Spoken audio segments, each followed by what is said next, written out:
And, man, I'll tell you, there's no hospitality, and I hope other areas don't get mad here, like what it is when I walk into New York. The first body I came back to when I came back to Philadelphia. New York. All praises be to the Most High. And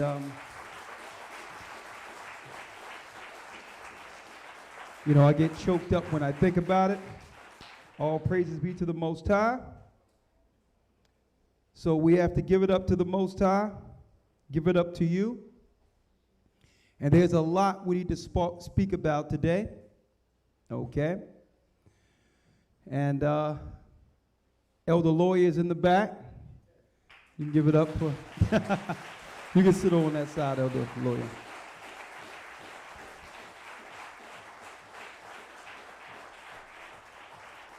And also through the Spirit of the Most High, we have to give it up for Elder Gabar, whose labor is well known amongst the ministry.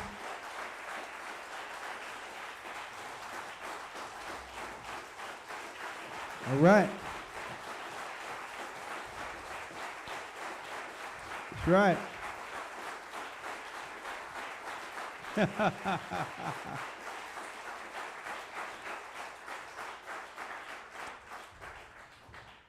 And I tell you, man, there's a lot of great brothers in the ranks coming up, sisters backing them. And hey, what can you say about Shamar? Where is he? Stand up, my brother.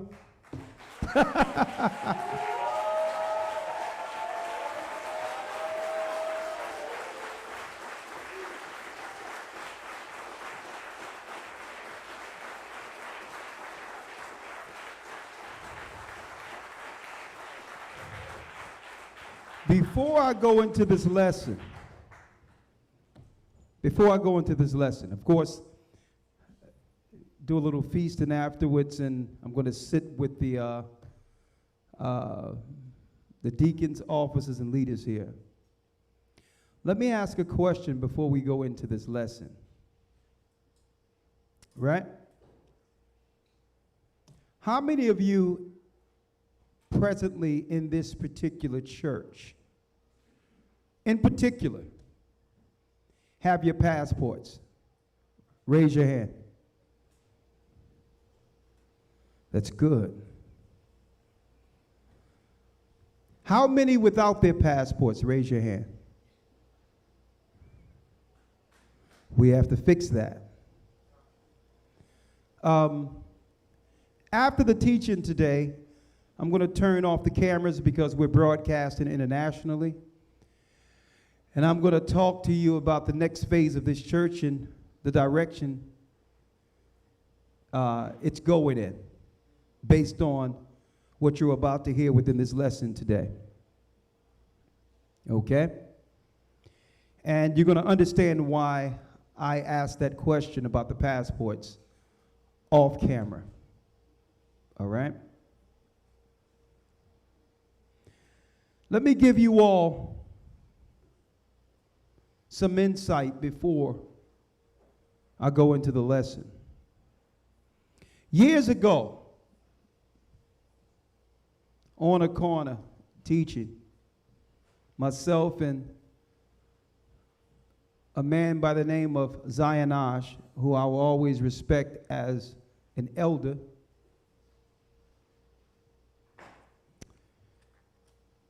only because of what he's sown in me at a trying time in my life.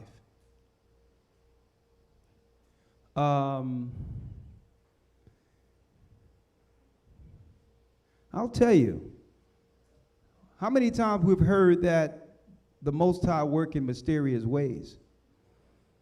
But only when you go through a few things in life do you really understand what Mama and Grandmama was saying when she says, let the Lord fight your battles. The Lord works in mysterious ways. All these old church euphemisms and terms. Stuff that you can't really find in the Bible, but you know what they mean. You don't expect the Most High to work in any individual, in yourself, in a time in which you feel you aren't worthy. You can be at your lowest point in your life. And you think you're in that place based on your circumstances, not realizing it's the Most High have you there in contrition, dealing with Him.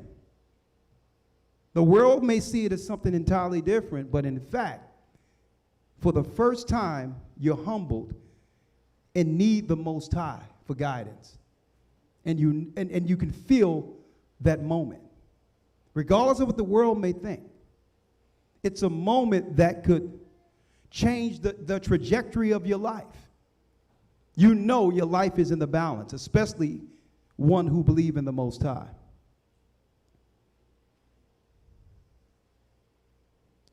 We're going to do a lesson today called The Present Day Fall of Judea. And why I mentioned Zionish years ago, 2007, 2008. He's overseas, and one day I hope to see him again. At one of the more lower points of my life, Zionish came to me and said, because I said, you know what? I don't want to do this anymore. I don't want to do this. I'm an Israelite. I know what the word says. I know I can see what's going on. But first of all, it's too many struggles. And on top of the struggles, on top of these struggles, at the end of the day, it doesn't matter how much you fight. It'll be our people. It'll be my people fighting against us actually trying to help them. I got my own struggles. I got what's going on with my family, all types of things happening. I can't do this. If one day I'm called to do it, I tried it with one group and tried to do something, growing up and became high in ranks, only for them to show me the steps that I can walk down and get thrown down. I said, you know what? I'm not going to do this. And Zionish, I'll never forget that conversation. He looked right at me and says, Ricard, look at me. I'm saying, I'm tired, man. I can't do this no more. I fought against my brothers there, and it's just too much.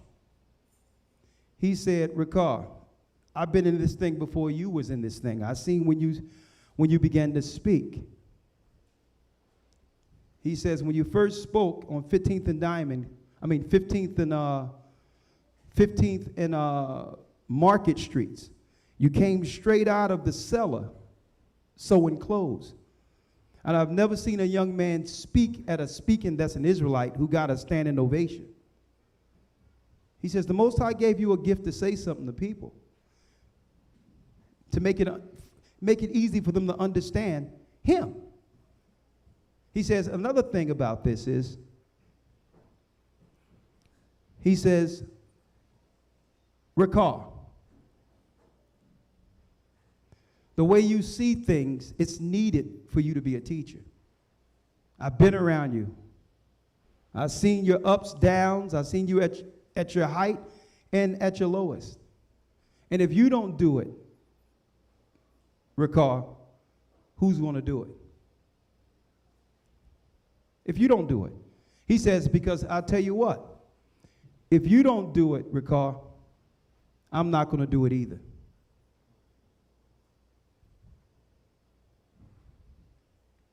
He says, listen, it's just two of us. Don't make no decisions right now. It's Saturday morning. Let's go out and teach. I won't say nothing. You go out and speak, and I'll read. And then tell me your decision. But whatever the decision you make, I'm behind you. But can you do that for me?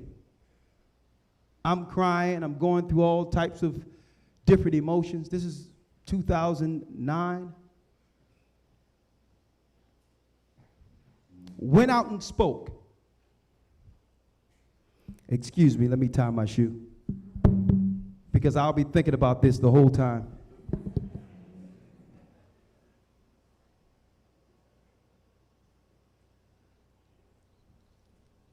Went out to speak, family. And there was police there. There was a crowd that couldn't be held back. There were questions getting answered. The police had to come and make room so that others can come up and ask questions. They was asking about the sign that I had in the back of me showing the satellites and how eventually there will be a worldwide web in the earth that no one can escape, that would actually track every person before it's over. Now, brothers and sisters, this was before flip phones. And I was teaching that on the corner. We came back. Some people came back to get baptized right from that speaking. And then Zionash asked me, so recall what you want to do. You think you can give up now? He says, recall, I didn't say nothing. The only thing I did was read for you. He says, recall, you can do this. Get up, and we're going to do it from Saturday to Saturday. And then the Most High began to show many understandings, revelation.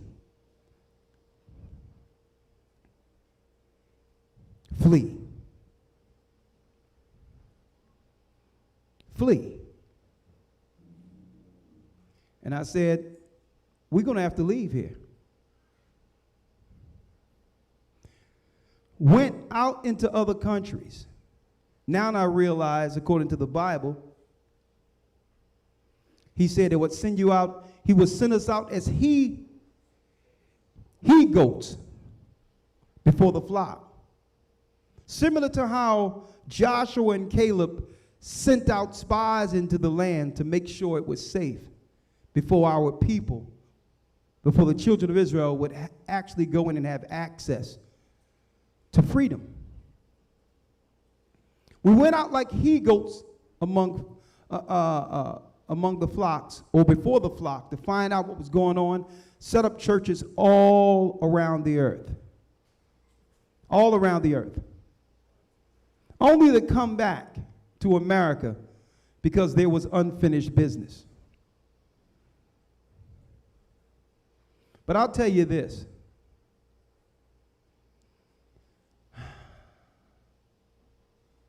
The next time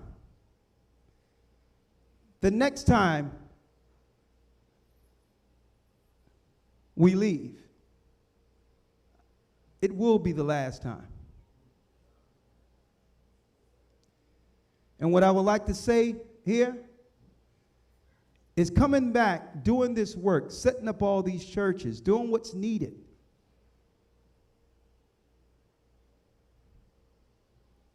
I'm going to tell you, it's humbling.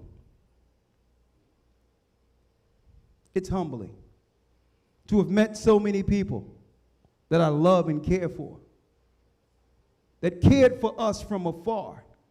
And through your prayers, it took us through the world and brought us back, and these prayers are going to guide us all.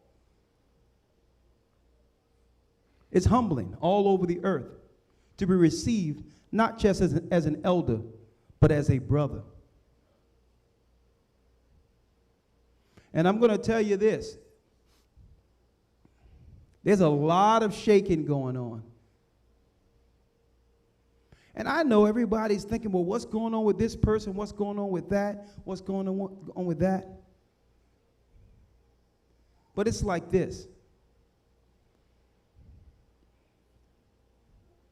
At a pivotal point in my life, I knew either I would pick up this plow and take it or lay it down. So I pick up the plow. One of the first men in this church to break ground for what had become a great ministry in Christ, through Christ. And let me tell you, so my job is, no matter what the case is, because I know everyone will go through trials and tribulations, self-conviction, self-examination. That's part of the work. I understand it. But these scriptures today is going to give a definitive understanding of what this ministry is, where we are, and the fact that once we break ground, once the Most High had me break ground, and I had that choice in the beginning, that regardless of what happens on this journey, I would work to make this church stronger, so that no matter what happens with the people who would come after me, there'll be a stronger foundation for them to stand on, regardless of their trials and tribulations. And that's for anyone. It doesn't matter. We all fall weak. We all go through issues. But we have to make sure we keep breaking ground and building, so when our brothers and sisters are ready, they have something to stand on. And that's what Christ's church is about.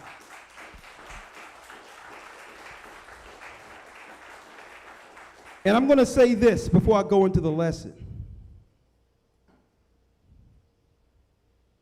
I'm going to say this.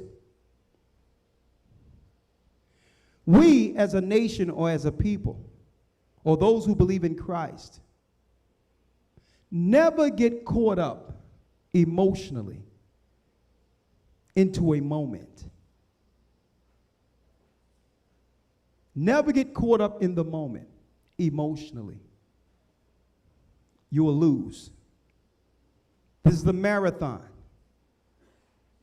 And keep in mind, one day with the Lord is as 1,000 years. The moment you're caught up into could be a fraction of a second in the eyes of God. One thing about us, we get too caught up into the moment without seeing the long game. And I'm glad that brother was there with me at that moment, at that pivotal moment in my life that I'll always thank him for, to help me see the long game. In the midst of this journey, the unseen will attempt to stop what Christ started in us. Understand that. With the ministry the Most High have blessed us with, this is not a normal ministry. I don't care what no one thinks. This is not a normal ministry. Satan will do everything to slow up the power and the strength of your walk, of what we have as a body. Why? Because we're showing an example. Not perfect. We all have faults. But as a unit, we have shown an example of people who can believe in God, take hold of their national identity, and show love one amongst another and to others on the outside as Christ would. That's no small thing. I've been all around the earth, and there's nothing like it. It's nothing like the love I've experienced amongst this church. Nothing. So, where are we? I'm gonna save the strength in crisis scriptures for last. But I want to go into this. Full circle. Full circle. I asked if anyone to have a physical Josephus. You have one, Elder Lawyer? All right. Full circle. Traveled all around the world. We baptized thousands in the body of Christ. People are getting baptized right now. Hundreds are being baptized as we speak in Africa right now.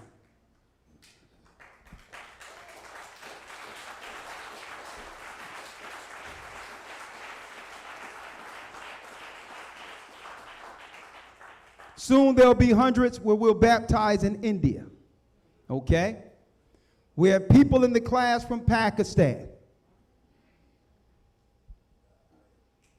And Christ says, this gospel of the kingdom shall be taught throughout the four corners of the earth, and the end shall come.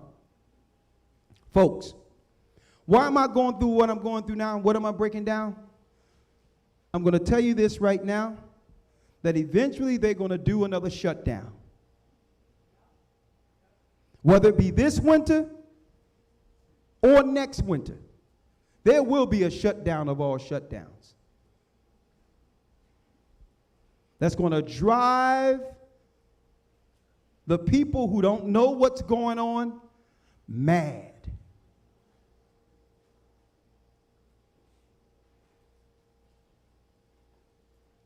So there's something in particular we're looking for within the body to know that there's safety amongst us that I'm going to talk about when this camera go off. The signs are here. Everything that I was shown in 2009 that led to us going out, setting up churches, is unfolding. We're entering the last Jubilee.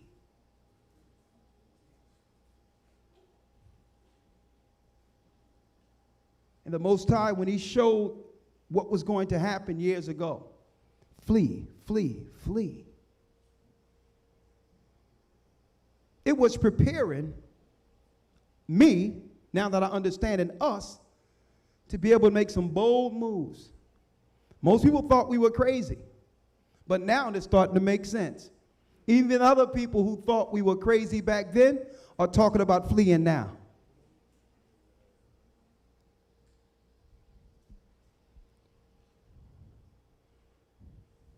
Prophecy. The present day fall of Judea, our people, God's people, are getting targeted. It's what I would call an intelligent type of attack, but it's an attack none the same. So what I wanted to do is show the comparison to show you that we are in the present day Judea, where at the same time we're living our lives working under a corporate structure established under a really a Babylonian rule, that they have things in place of extraction, which means at any time they can extract us out of society, do things to us, and none of us are realizing its prophecy. It's a more clean way of ethnic cleansing. What we just went through the last couple of years was a clean way of what? Getting people out of the way until they eventually engage. So what I thought I would do today is show those comparisons to put everything, what this ministry is, in proper perspective. What this ministry is in proper perspective. Everything. From the beginning, leading up into the time I would be before you here in so-called 2022. I noticed y'all probably noticed a few broadcasts ago, a young man from Texas sent me a video of some brothers who were Israelites holding guns outside. It was only nothing but a 10, 15-second clip. And some people may wonder why I actually addressed that. Now, make it clear. Let me make it clear. I've never seen one video from these guys. I've never looked into who these guys are personally. I haven't seen 1 minute lesson of those guys. But the reason why it stood out to me, and that brother from Texas sent it to me, based on a teaching I taught in 2009, where I said at the end of the day, they will be demon Israelites, domestic terrorists. And I said that before there was the internet like it is today. I said that when YouTube first went online. When someone seen me organically teaching on the street and threw that a clip of me breaking down the end and what's going to happen in America. So the reason why that resonated with me is not that I have any interest in what these guys are saying or teaching. It was more prophetic for me, seeing that a long time ago and how surreal that is, looking at it play out in real time while I'm standing here in America. So the things that were shown are happening. So what we're going to do is we're going to parallel now. And I'm going to tell you, folks, it's eerie. The Most High is doing a lot of shaking, and a lot of you probably don't know the history, how close we are to the same history that led to the fall of Judea. We're experiencing the same thing as a people, but don't realize how close we are. So today is the day.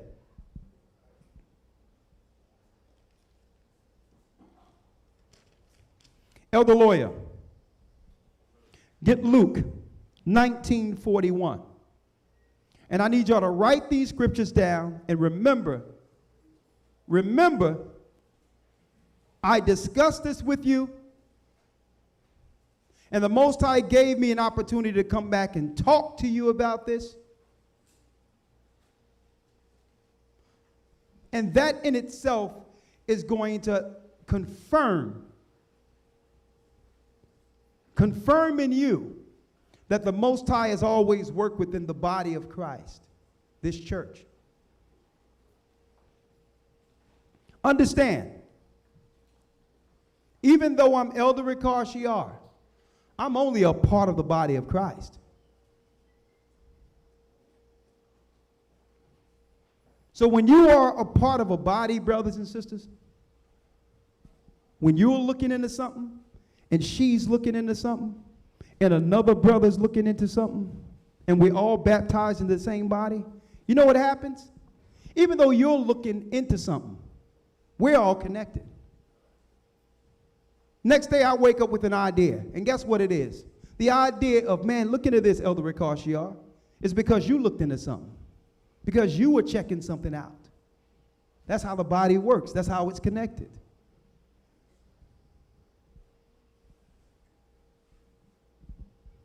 But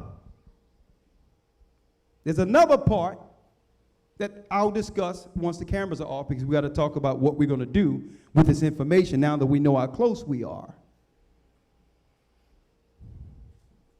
It's deep that Deacon Shamar was going into what he was going into, because the body works together in the reverse too.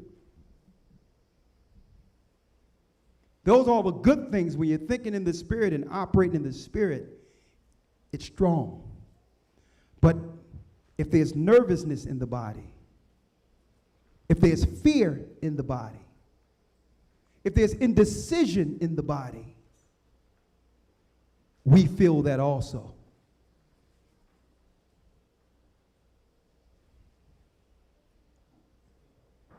if there's consternation in the body. So sometimes we think we're dealing with things as individuals, not realizing that weakness affects the whole. So all of these emotions were going on before we fell in Judea, brothers and sisters. Today we're going to be able to identify all of the spirits that were operating before the fall of Judea. You're going to know what groups fit what individuals fit what. Some of us may even see our own selves in this lesson. But it's not to offend. It's not to point someone out and say that something is wrong with a person. It's so that we can point out areas of strength and strengthen those areas. Also, be able to point out the areas of weaknesses to strengthen those areas.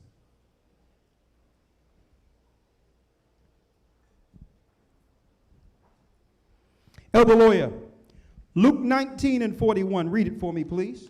Yes, sir. St. Luke chapter 14, 19, verse number 41. Yes. And when he was come near, he beheld the city and wept over it, saying, Christ beheld the city and wept over Judea. Now just imagine Christ looking at the inner cities today. Chicago, Philadelphia, Compton, LA, Queens, North Philadelphia. All the hubs our people are suffering under right now. Christ seen the city and wept over it. Read. And when he was come near, he beheld the city and wept over it, saying, If thou hadst known, even thou, at least in this day, the things which belong unto thy peace, but now they are hid from thine eyes. Come on. For the days shall come upon thee, that thine enemies shall cast a trench about thee. Your enemies shall cast a trench about thee. Last couple of years, when they shut things down, the president had to step back of the United States, and each state was being ran by governor. A transition of power right up under your noses without realizing it. A dismantling of a democracy with a calculated effort against Judea, where each state makes its own rule. Well, no. Because of the numbers over here, Louisiana can't travel into Texas. Do you know, folks, that the Hamptons and part of the Hamptons wasn't allowing people from New York to travel into the Hamptons?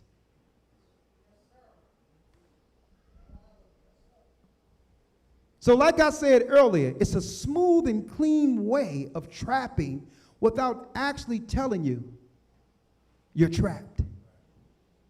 The infrastructure has been put in place. Now, if you couple that with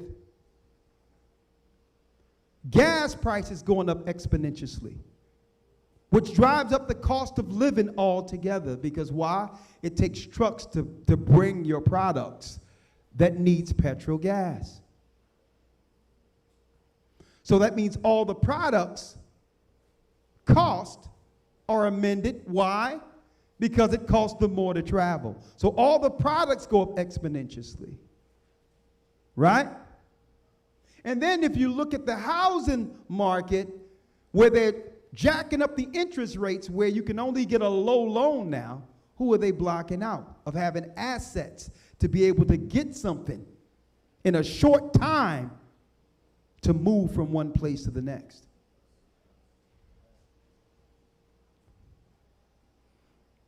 But that's not it.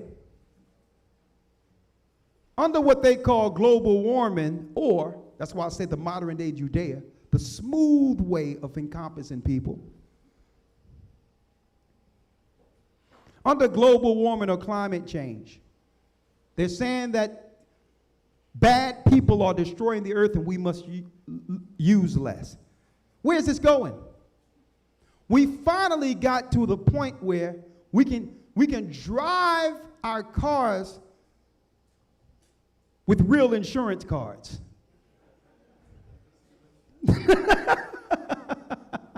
You know what I mean? Hey, let's be real. Everyone knew somebody in the neighborhood that was printing cards. Okay?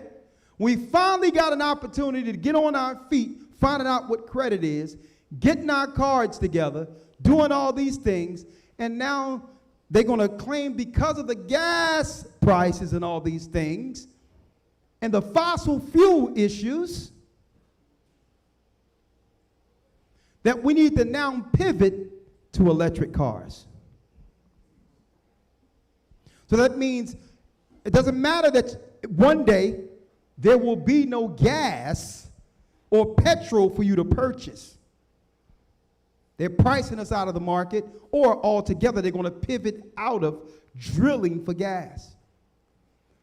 So even though you got a car that don't work, you're still in debt for that. And no way to travel. Trapped.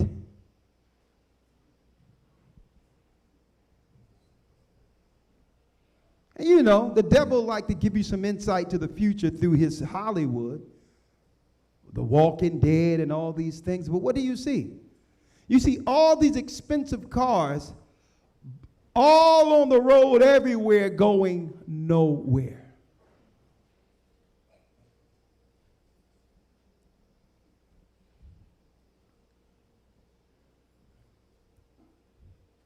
Christ wept at Judea because he's seen the naivety of our people, not realizing Roman was calculating a plan against them. We're going to break it down today.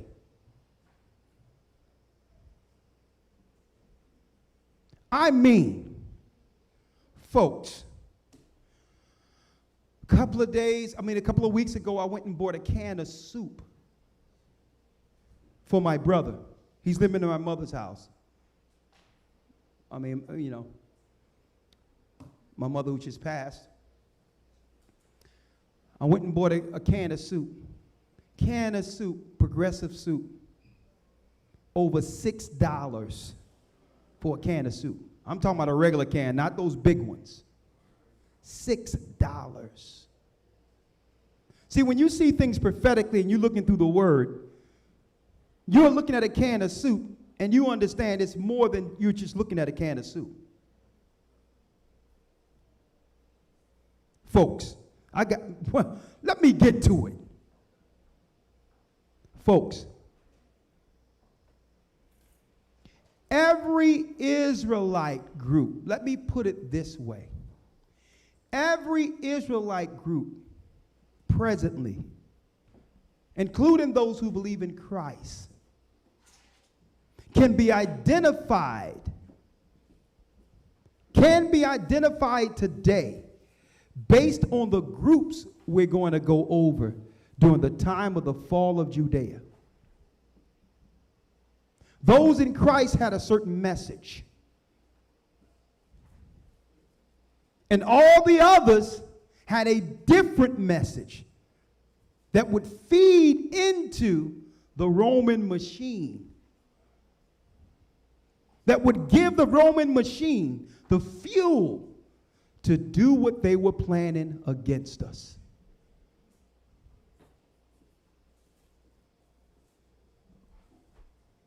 And sometimes when people send me videos, keep in mind, folks, I don't look at all this stuff. You think I'm looking for some of this stuff we showing you? No. It's somebody elder. You see this? Check this out. Look at this. But when I see certain things in my spirit, I'll be like, oh, this is what the Most High was talking about there. Don't forget, folks, I'm getting confirmed too. When I say I'm getting confirmed, I don't know everything, but the Most High is confirming his spirit is with the body of Christ to me on a daily basis. Things are sent to me that can confirm something that I've seen in your absence to know the Most High wanted me to see this today. And this is why today I said we have to do this lesson. And what better place to do this lesson than right here in the belly of the beast, the capital of Babylon.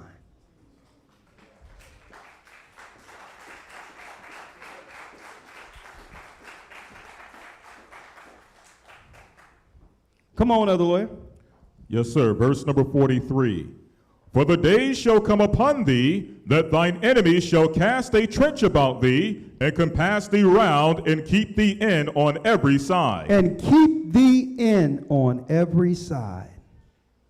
What better way to keep these people in on every side, brothers and sisters, than to say a plague lives amongst them?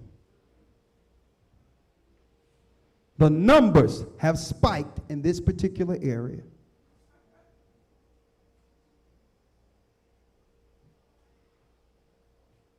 I'm going to show you what they're going to do.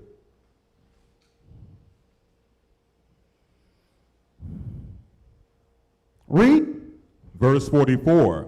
And shall lay thee even with the ground, and thy children within thee, and they shall not leave in thee one stone upon another, because thou knowest not the time of thy visitation. Not one will be left. So what happened in 70 AD, folks? They trenched around Masada without allowing food and water in, which is synonymous to a famine. Starved the people out slowly, and eventually those of our own people began to lose their mind. Let me tell you, folks, when the armies come,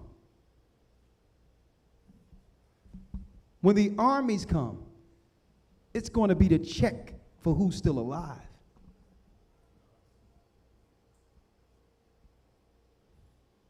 The enemy have studied us even before 70 AD, and they know when rations dry up, when things get bad, our people pillage, rape, and destroy their own. Instead of doing what? Unifying in order to sustain. Only the righteous who see the long game would think that. Only those who are thinking for today would eventually eat on their own brother's flesh.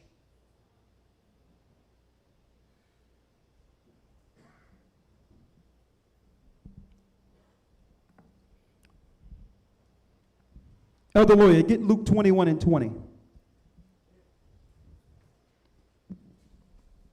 St. Luke 21, verse 20.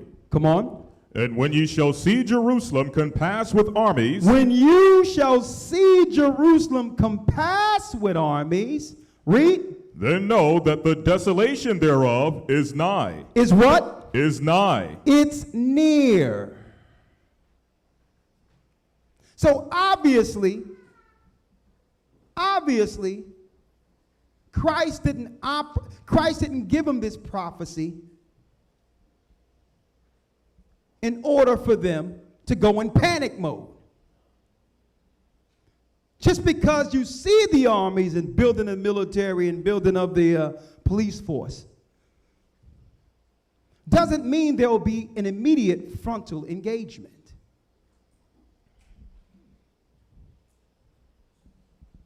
He says, know that the what?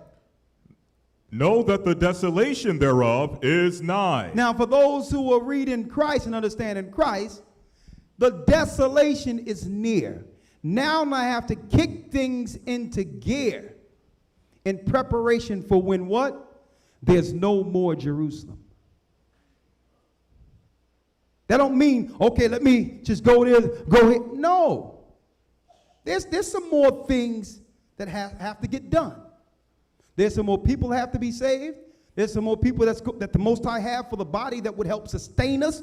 That if we just make moves now, they won't be here to help us. Right? So it's not like it's over, but you understand when they talk about armies and things of that nature, that the desolation is near. Now listen to me clearly, brothers and sisters. MSNBC had a report last week that China have perfected super soldiers. Now, if you believe they're talking about China, you got another thing coming. But they're talking about what? Soldiers that have chemicals in them that can make them do certain things, that they are beyond people and without conscience.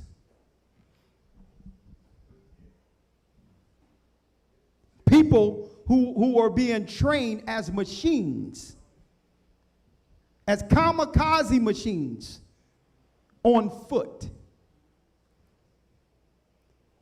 who are also connected to technology. MSNBC, 2 weeks ago I read that. Right now, listen to me clearly, armed forces are now offering $25,000 per person who choose to join the armed forces. Now that might not mean anything to you, but history is replete. The last time something like this was done, it was right before a draft.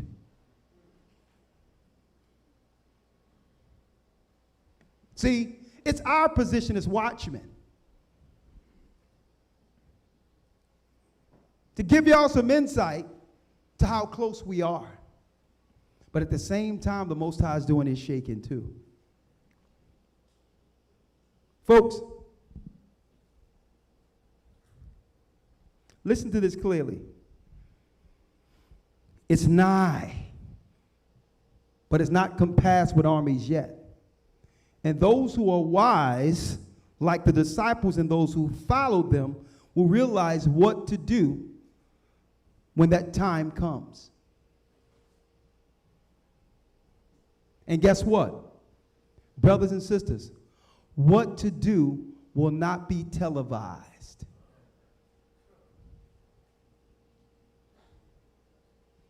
You're not going to find what to do in a YouTube clip or on Instagram.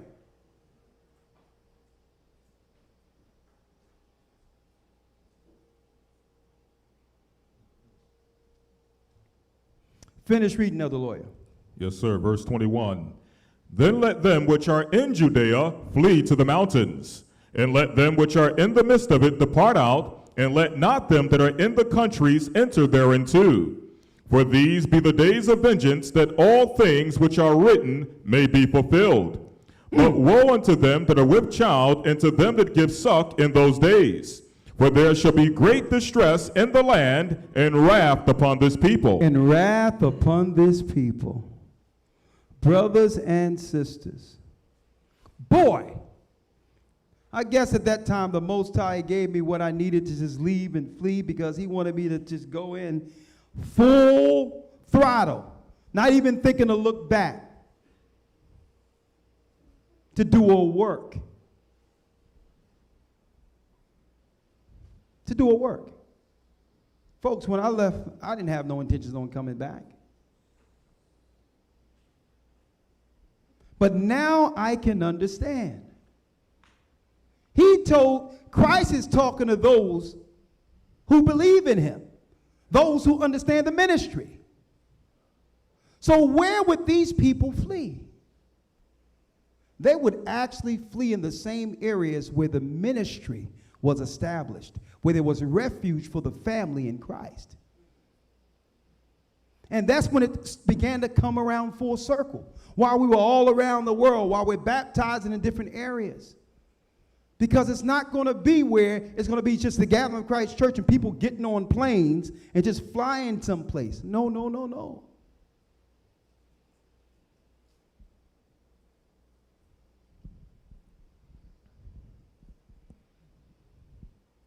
Refuge, a body, a family, an extension of ourselves had to be established.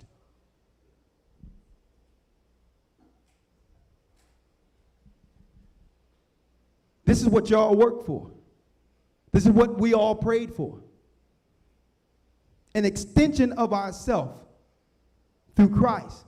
Hope beyond the hope we can prepare for ourselves.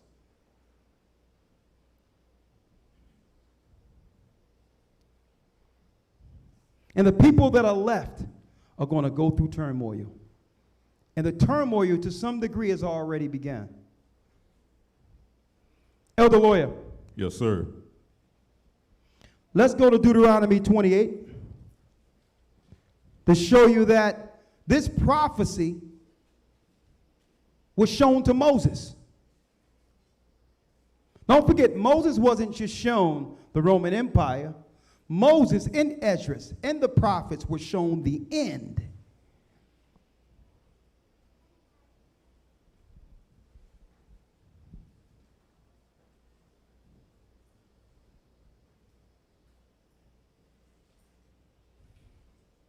Read it for me, Elder Lawyer. Yes, sir. The book of Deuteronomy, chapter 28, verse number 48. Therefore shalt thou serve thine enemies, which the Lord shall send against thee, in hunger and in thirst. In hunger and in thirst, read. And in nakedness. And in what? And in nakedness. And in nakedness. Hunger, thirst, that's a famine. And in nakedness, clothing.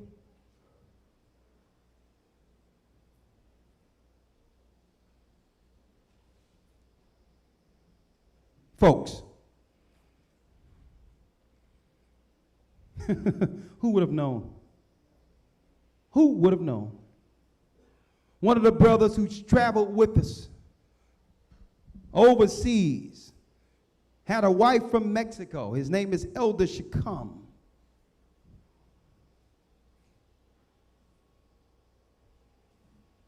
The Most High knew one day with the Lord is 1,000 years. He was putting all the pieces in place. All of you, I believe, are a part of those pieces. A lot of people out there are part of those pieces and don't know it yet. Only for him to come back. And the family is looking at him flee, huh? Yeah, you lost your job. Yeah, look, you could have been this and been that. And he just looked at him. It's like, listen, it is what it is. I'm just following the church. I believe in the elder. I've traveled around with him, and guess what? I know that elder, that brother, is who I knew he was. He's a fervent believer and a warrior for Christ. And that's what he told his family. I've been around him. See, there's something to be said when you're overseas and some kids are coming off a plane because they heard a YouTube video. People that you don't even know.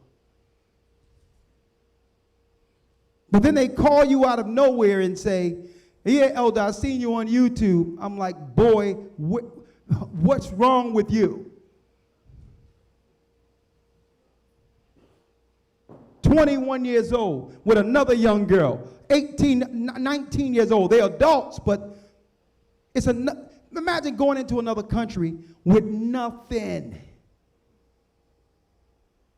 Because you believe some guy you never met or talked to on a video, and you believe that he was a servant of God.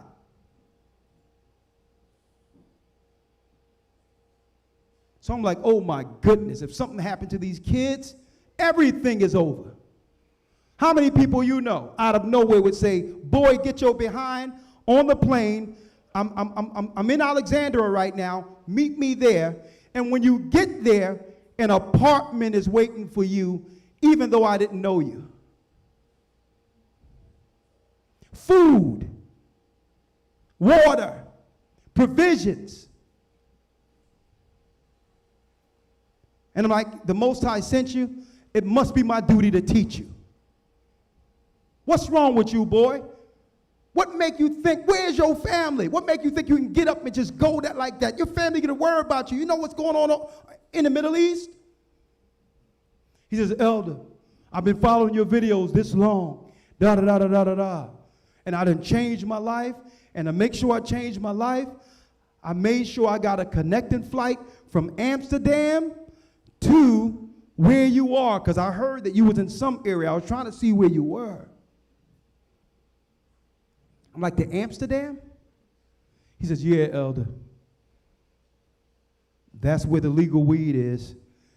And we just wanted to do it one more time before y'all baptize us.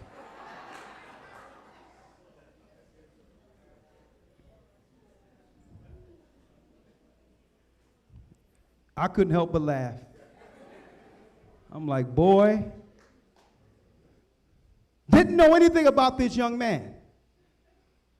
Micah Allah, Maestro, the music man that ended up doing all the music for our church. That's how I met him. Didn't know him from music. That's what I know him for. But who sows into a stranger you don't know?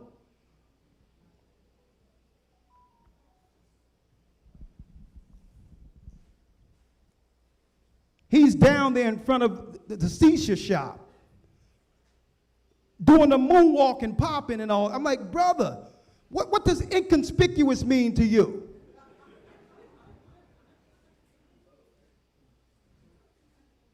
To my elder, I'm just trying to get my, I got to stay in shape. I'm like, boy, you're going to get us destroyed here. And then one day I heard him playing the music on the piano. I'm like, what's going on here? He didn't know that I ever sung or wrote songs. And in 15 minutes, hearing this brother play the piano, Zion was finished. The song to Zion was finished. Why am I putting this out to y'all like this? Because y'all don't understand how organic the Spirit works and how the Most High bring people together. But it takes that first level of faith that I talked about that starts with your indecision, that fork in the road. Which way do I go? And choosing the right place so that you can be there for your family. That's one of many stories. The same time should come. He was with us. His family thought that he was crazy. But right now, I'm coming around full circle. We was in the elders meeting the other day, and Shacum says, Elder, we did it. I say, we did what? We're in Mexico now, me and my wife. We got the farm, we got the fruit, we got the food, we got the animals. And you know where that came from? Elder, I don't know what I'm going to do. We're working in a hospital. They're about to shut the hospitals down. I think I'm just going to go to Mexico for a moment. And I said, you know what? You go there. And I'm going to send you money. I'm going to send you money. Do what you got to do there. And now he has a farm for the church. So if something happens, listen. So if someone had to go to Mexico, you can be provided for like I provided for others.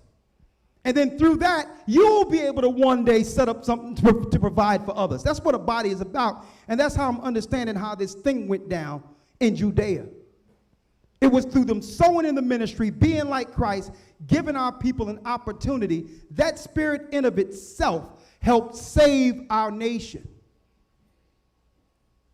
But there's another spirit. There's another spirit out there who believe that this ministry or teaching the Bible is about just knowing the Bible and being able to break other people down and break down scripture. Vanity and pride. not realizing that the Bible in of itself is a source for life. If we're viewing it right.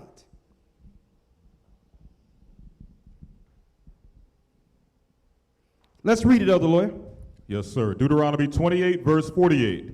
Therefore shalt thou serve thine enemies, which the Lord shall send against thee, in hunger, and in thirst, and in nakedness, and in want of all things, and he shall put a yoke of iron upon thy neck until he have destroyed thee. That happened in slavery. Read on. The Lord shall bring a nation against thee from far, from the end of the earth, as swift as the eagle flieth. As swift as the eagle flieth.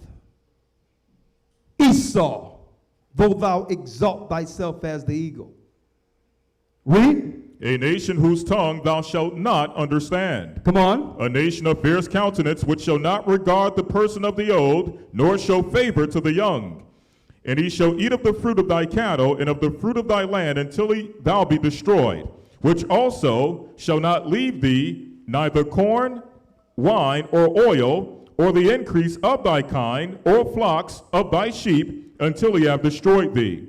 And he shall besiege thee in all thy gates, until thy high and fenced walls come down, wherein thou trustest throughout all thy land.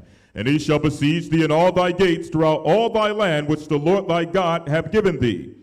And thou shalt eat the fruit of thine own body, the flesh of thy sons and of thy daughters, which the Lord thy God hath given thee in the siege, and in the straitness wherewith thine enemies shall distress thee. Now, this is usually going to be for those, I'm speaking of in particular, eating their own children's flesh,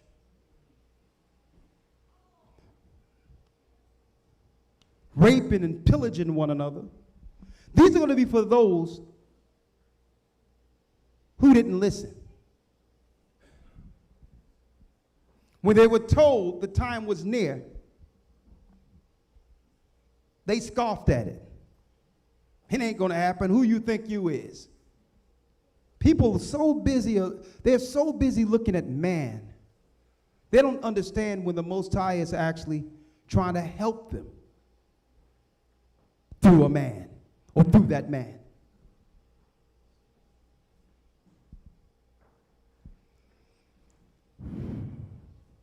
Elder Lloyd, let's go to the book of Josephus real quick. Yes, sir. The book of Josephus, War of the Jews, the 6th chapter, the 5th part, in the 3rd verse. We're going to show you and parallel the fall of Judea and compare it to our present time, so that y'all know beyond any shadow of a doubt we're here. When it says the fall of Judea, it's talking about the fall of the 12 tribes of Israel now throughout the 4 corners of the earth. They've isolated us. They've found us. They've put us all in a medical database. They know our genome. That's all they needed to do. This is why every place the Roman Empire colonizes, they set up what? A church and a hospital.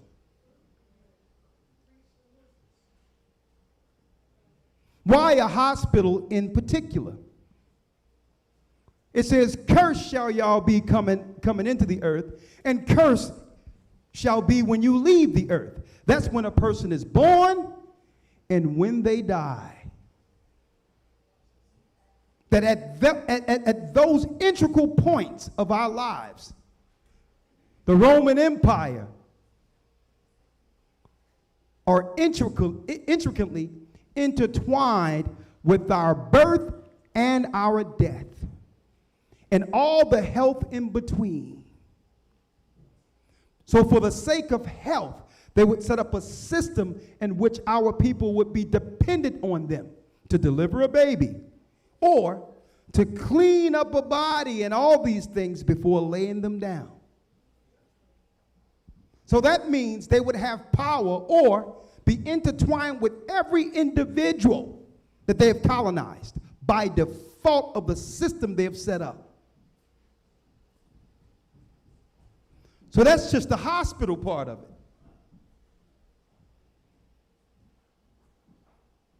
But then the religious part of it, the indoctrination to accept your slavery.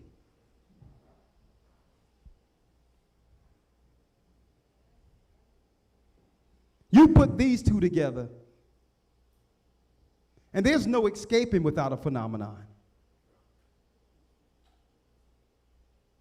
So here, we're going to go into the war of the Jews. We're going to go into the Josephus to show you how close we are. And I'm going to tell you, folks, as far as I'm concerned right now, it's a blessing. I'm not even into the thing where everyone should be able to go and everyone should be able to make it and all that. It's up to each individual, and I'm going to talk about that. Because right now, I'm seeing more all over the earth than those I left with. Already it's a blessing. This is way more that we can give as a testimony to Christ for this work than I've ever expected. Already, all of these people all over the earth who believe in Christ.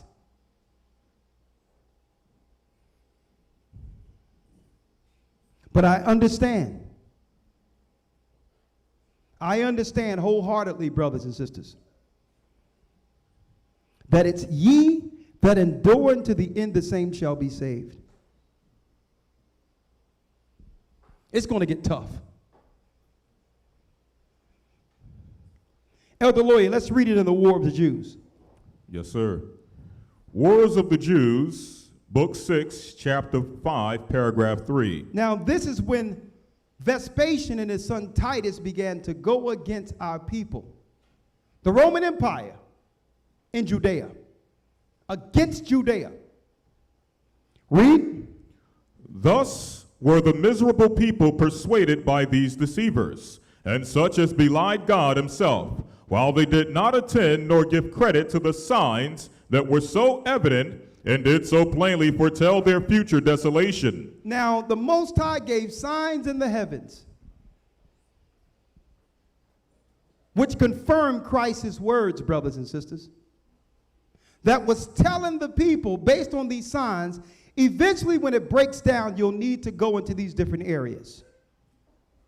But there were deceivers in the land at the same time, doing what? Dissuading the people. They were coming in and saying all types of evil against Christ's warning.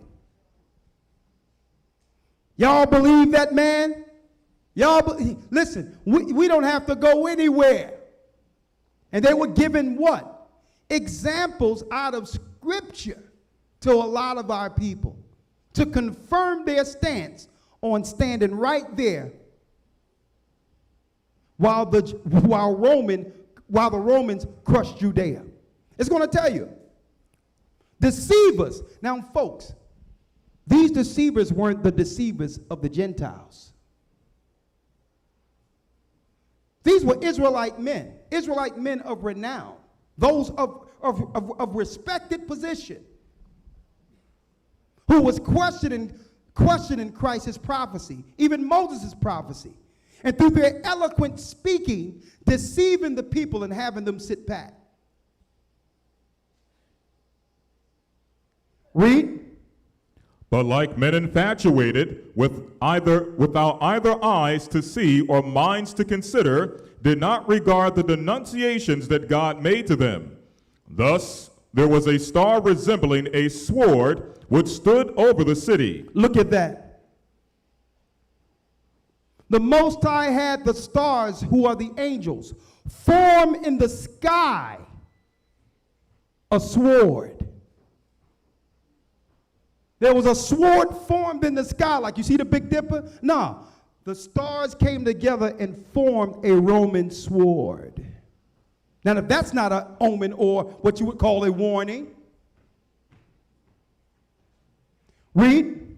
Thus there was a star resembling a sword which stood over the city, and a comet that continued a whole year. Come on. Thus also before the Jews' rebellion, and before those commotions which preceded the war, when the people were come in great crowds to the feast of unleavened bread on the 8th day of the month Xanthicus. And at the 9th hour of the night, so great a light shone round the altar in the holy house, that it appeared to be bright daytime, which light lasted for half an hour.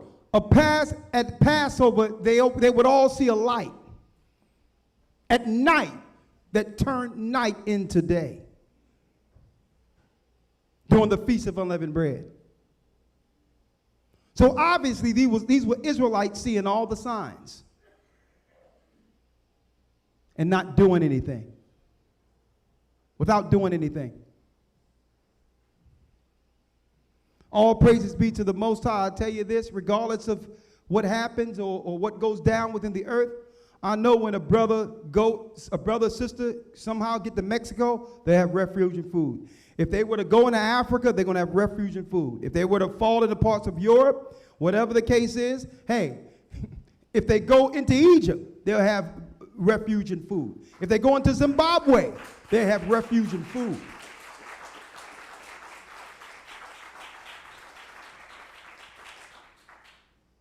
Y'all wouldn't believe some of these phone calls I got.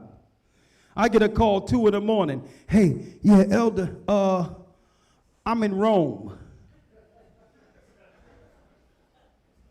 I'm overseas. You're where, young man? I'm in Rome. See, y'all, elder lawyer, I've forgotten all the stories, folks. What the Hades are you doing in Rome, brother?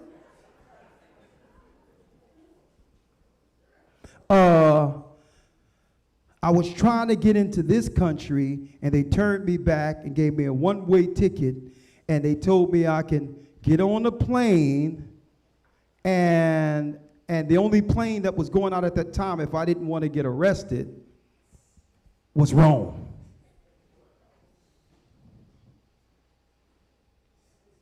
I said, don't worry about it, brother. You're right. Am I making this stuff up? Let me see. That's why y'all don't know the experience. If I was to chronologize these experiences, y'all will understand how much faith was built in understanding how the Most High can give us answers and help us through certain things that most people would give up already. I said, don't worry about it. I'll call you back in a couple of minutes. It so happened I baptized people over in England. So I make a call in England and say, hey, we have a situation. Now, this was before Blog Talk. This was before Peace FM, before I met God or anything, before all that.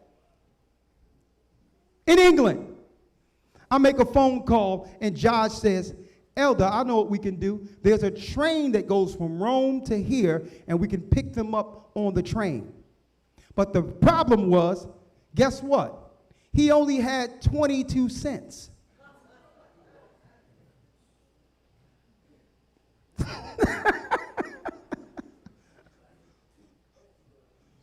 Now, these are the things we're maneuvering all over the earth. But if it wasn't for the ministry being taught, he would have no way. He would have been arrested in the country that turned him back. Don't you know we worked it out? He picked some money somewhere at Western Union, and not only that, he didn't get coach. He got like the first class on the plane where he can sleep, and they brought him food on a silver tray. All the way until he met his brethren, and when the brethren embraced him who never knew him from anywhere, they only knew him from my word saying, I vouch for him, put their money together and placed that brother in an apartment.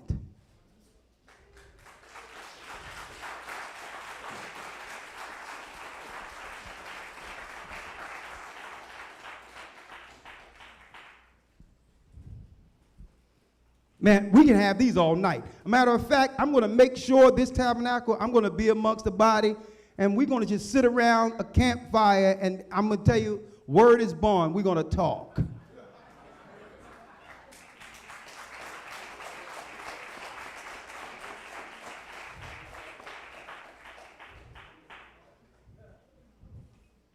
So here's the signs that's going on, and I'm seeing like, oh, the Most High was cold. He got us fleeing, but hold up.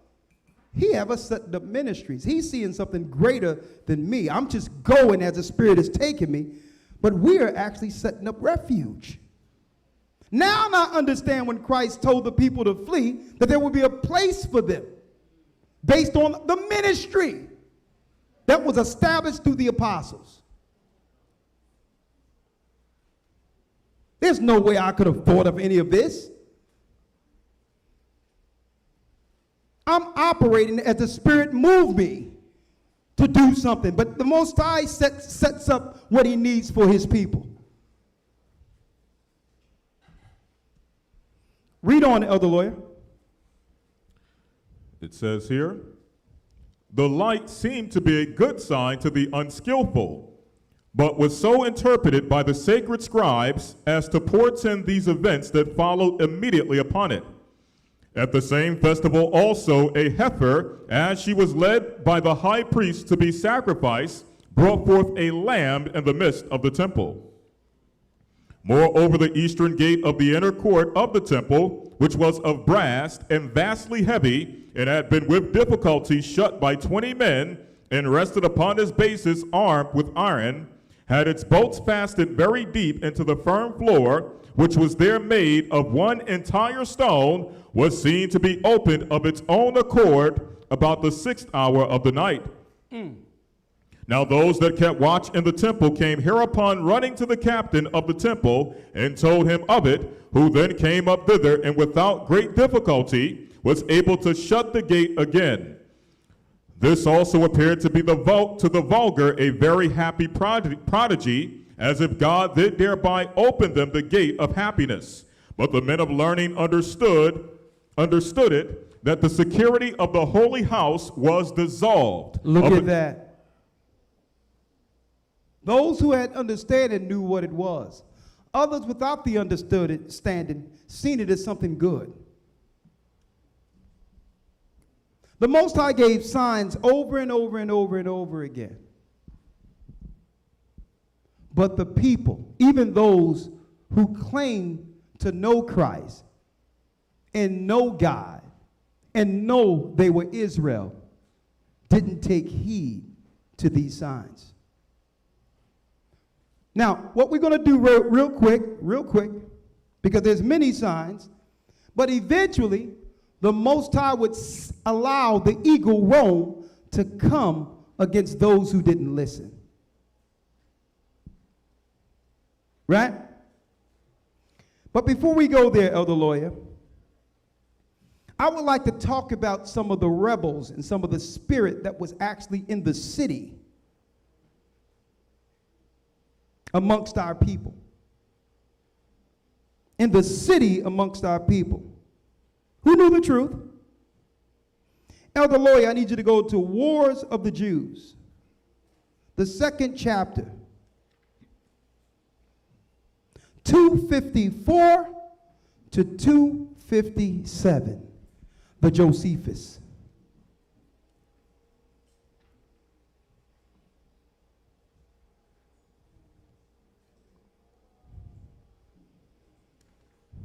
Write them down, because y'all going to see there's nothing new under the sun.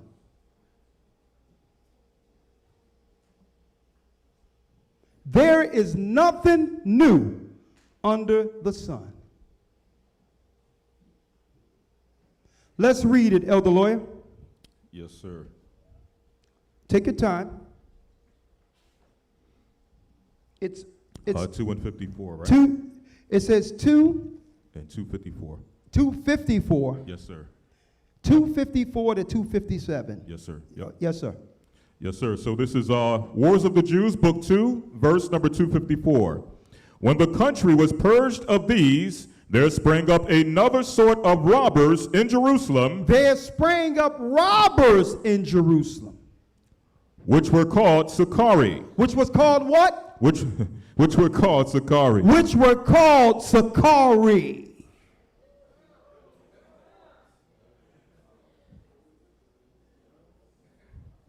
Now, mind you, Christ says he's at the porter of the door. And anybody that don't come in that straight gate is a what? A thief and a robber.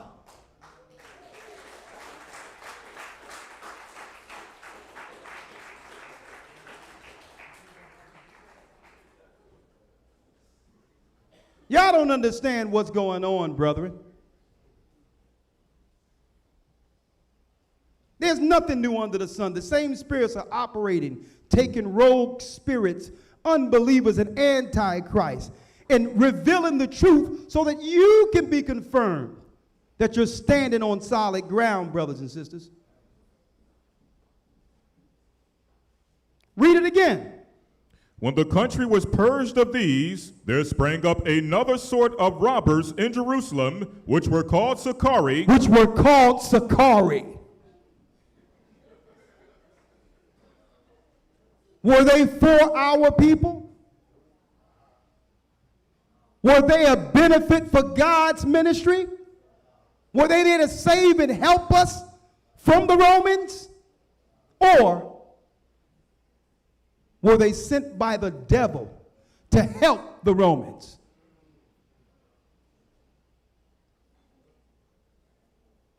Read it.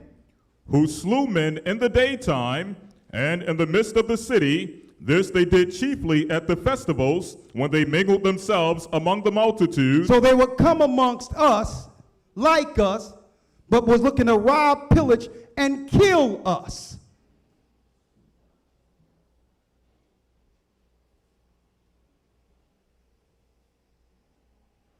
People have to stop getting fascinated with everyone who pick up the Bible and read it. Even Christ says, you shall know them by their works, by their fruit.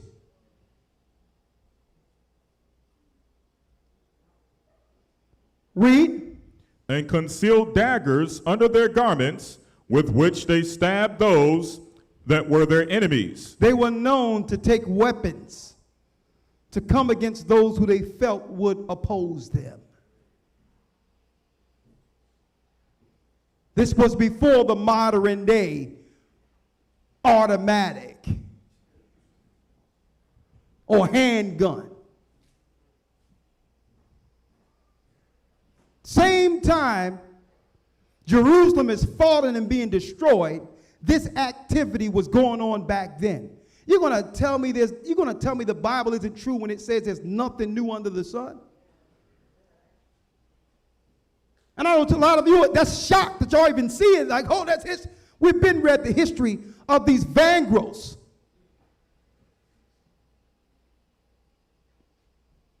That was in that spirit back then. Finish reading, Elder Lawyer. And when any fell down dead, the murderers became part of those that had indignation against them, by which means they appeared persons of such reputation that they could by no means be discovered. The first man who was slain by them was Jonathan the high priest, after whose death many were slain every day, while the fair men were in of being so served, was more afflicting the calamity itself. They began to come after and kill the priest of God.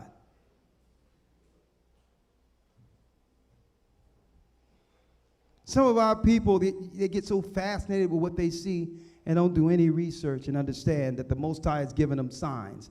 Not just signs in the heavens, but signs amongst Israel in of itself. That the same spirits that was working back then to destroy Judea will be working now for those who can see. Go ahead, Elder.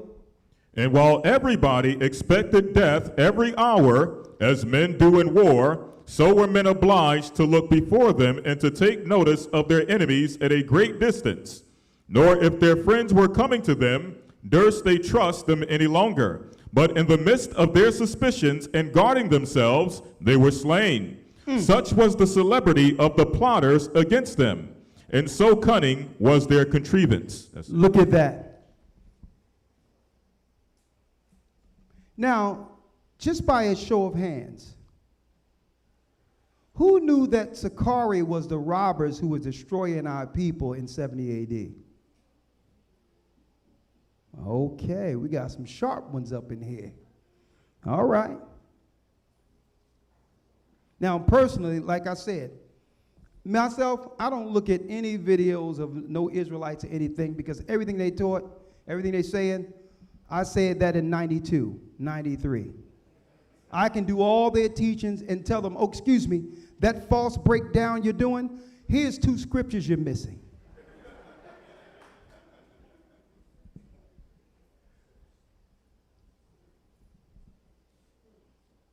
But when I see somebody brandishing something, that's a sign.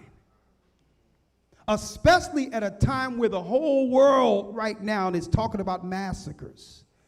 Speaking of guns and this, that, and the other. I'm one of those who would have been back then, and when I seen that light at night, that's a sign. So based on, that was confirmation to me. I didn't know who the groups were, but when I seen that happening, I knew that was the sign. That's history. That's history.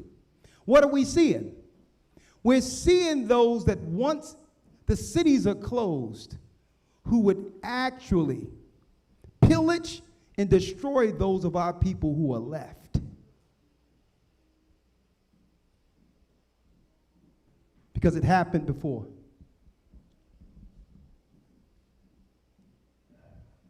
And people are talking about, well, hold up, Elder, what about self-defense? Let me tell you, I've been teaching on streets for years. It'd be wrong to tell someone that they cannot defend themselves with their constitutional protection. But Christ says what? I send you out as sheep among wolves, be wise as serpents and harmless as doves. Just because you have protection doesn't mean the enemy should see your protection. You're playing into a narrative that's going to work counter to your so-called claimed objective. The objective when you open the Bible is to save souls. It's to bring people to the Almighty.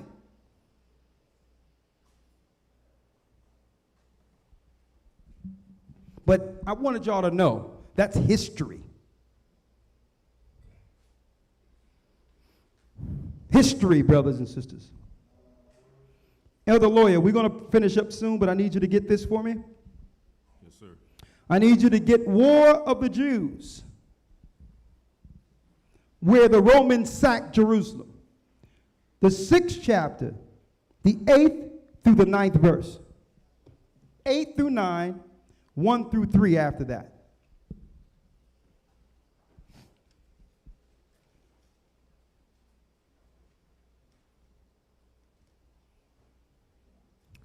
Okay, this is Wars of the Jews. Yep. You said book 6. Yeah, War of the Jews, 6, 8 through 9. 6, 8 through 9. Yeah, we were there already. Okay. But we stopped at 5.3. Go to 6, where it says 8 through 9. Okay. See it here? Yes, sir.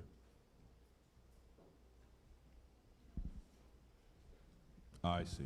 You got it? Yes, sir. Okay, great. All right. Wars of the Jews, book 8, verse number 6. There you go. Come on. For the war had laid all signs of beauty quite waste, nor if anyone that had known the place before had come on a sudden to it now, would have known it again. Come on. But though he were at the city itself, yet he would have inquired for it notwithstanding. Now the banks were finished, and afforded a foundation for fear, both to the Romans and to the Jews. For the Jews expected that the city would be taken unless they could burn those banks, as did the Romans expect that. If they were once burnt down, they should never be able to take it. Come on. For there was a mighty scarcity of materials, and the bodies of the soldiers began to fail with such hard labors, as did their souls faint with so many instances of ill success. Nay, the very calamities themselves that were in the city proved a greater discouragement to the Romans than to those within the city.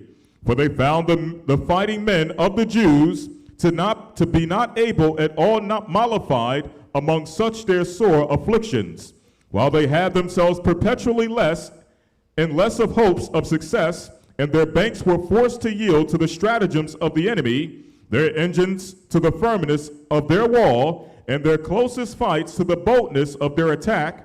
And what was their greatest discouragement at all, or of all? They found the Jews' courageous souls to be superior to the multitude of the miseries they were under by the sedition, their famine, and the war itself, insomuch that they were ready to imagine that the violence of their attacks was invincible, and the alacrity they showed would not be discouraged by their calamities.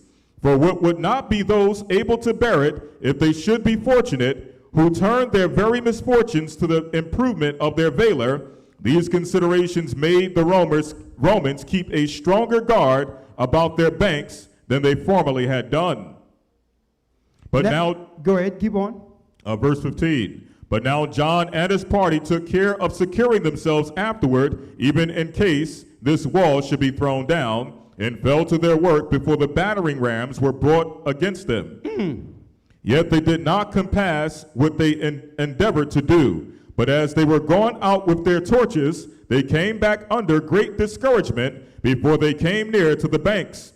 And the reason were these, that in the first place their conduct did not seem to be unanimous, but they went out in distinct parties and at distinct intervals, and after a slow manner and timorously, and to say in all a word without a Jewish courage, for they were now defective in what is peculiar to our nation, and that is boldness, and violence of assault, and in running upon the enemy altogether, and in preserving in what they go about, though they do not find it, or do not at first succeed in it, but they now went out with a more languid manner than usual, and at the same time found the Romans set in array, and more courageous than ordinary, and that they guarded their banks with their bodies and their entire armor, and this to such a degree on all sides that they left no room for the fire to get among them. And every one of their souls was in such good courage that they would sooner die than desert their ranks. For besides their notion that all their hopes were cut off, in case their works were once burnt, the soldiers were greatly ashamed that subtlety should be quite too hard for courage, madness for armor, multitude for skill, and Jews for Romans. Elder Lawyer, let's go to War of the Jews 5 and 10. 5, part 10. Second verse. Wars of the Jews 5, book number, chapter 10.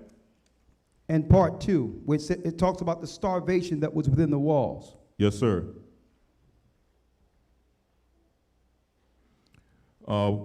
It says here, but as for the richer sort, it proved all one to them whether they stayed in the city or attempted to get out of it. Come on. For they were equally destroyed in both cases. So what happened was Rome, as you know, surrounded Masada. Incompetence, no food or no water. So we started pillaging one another to the degree where there was no strength left amongst us, so that now the Romans could take our people all together. Now, mind you, folks, this is not just going to happen to our people. It's going to happen to all the poor within our communities. But to the Romans, they'll just be what? Collateral damage. Read on. But as for the richer sort, it proved all to them one to them whether they stayed in the city or attempted to get out of it. for they were equally destroyed in both cases. For every such person was put to death under this pretense, that they were going to desert, but in reality, that the robbers might get what they had. The madness of the seditious did also increase together with their famine, and both those miseries were every day inflamed more and more. For there was no corn which anywhere appeared publicly, but the robbers came running into and searched men's private houses, and then if they found any, they tormented them because they had denied they had any. And if they found none, they tormented them worse because they supposed they had more carefully concealed it. The indication made use of whether they had any or not was taken from the bodies of these miserable wretches, which if they were in good case, they supposed they were in want at all, and no want at all of food. But if they were wasted away, they walked off without searching any farther. Nor did they think it proper to kill such as these. Now, y'all need to imagine this, folks, where because of certain laws, no one can go in or out of the city or can travel. But in the midst of that, some people have stored resources for their family that others know about. Then you have the robbers who, by default, because the government have taken the guns from the law-abiding citizens, the only people with weapons who become the de facto army against the righteous are the criminals. So if you're cut off, compass roundabout with no way out, you're now at the behest of these criminals running with guns. And that's, guess what, folks? This is the model that they're using in our present time. They know that if any laws are passed, those laws don't affect the criminals or those who have guns and not going to give them up. It affects those who are law-abiding. It affects these people from being able to get protection from the criminal. It's going to be an insurrection within these cities. Now, Wisdom of Solomon, Elder Lawyer. Not Wisdom, Wars of the Jews, 4, 7, and 2.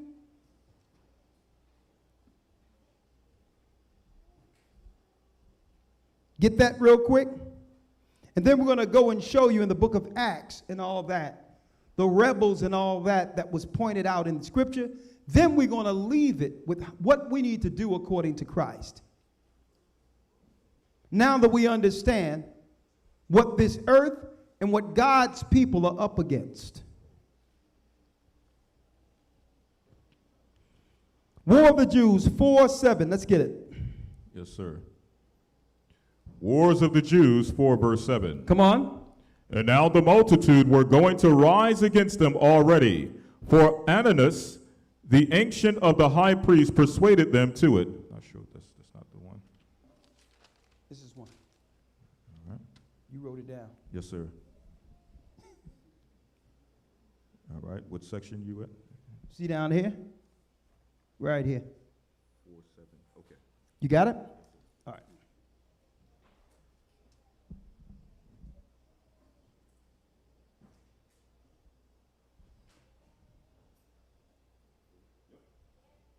Wars of the Jews.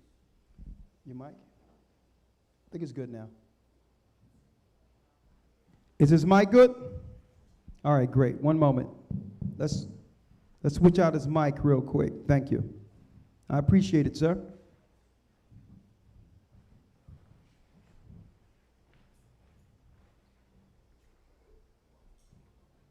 The water.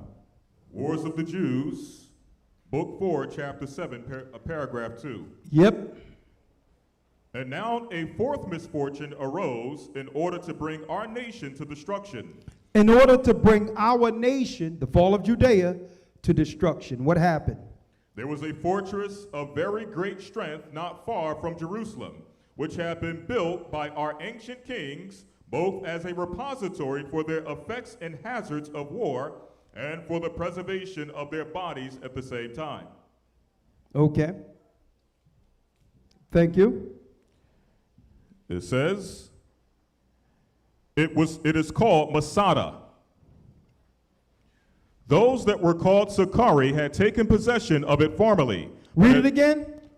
Those that were called Sakari had taken possession of it formerly. Come on. But at this time they overran the neighboring countries, aiming only to procure to themselves necessaries. Now, why are we going in here? You have to realize, folks, it wasn't just any regular people robbing our people once there was no resources to be had. It wasn't the white man. The white man just sat back patiently, knowing the nature of some of our people who claim to believe in God. They're like, listen, you leave them alone long enough by themselves, and they'll turn on each other. There's this crazy group out there who's being incentivized and all that, with weapons and with this, running around like a rogue gang, that if you're trapped in with these people, they'll do what? They'll seek you as prey.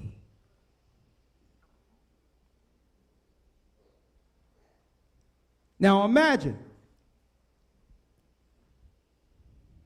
you have to understand when certain things are out there that are signs.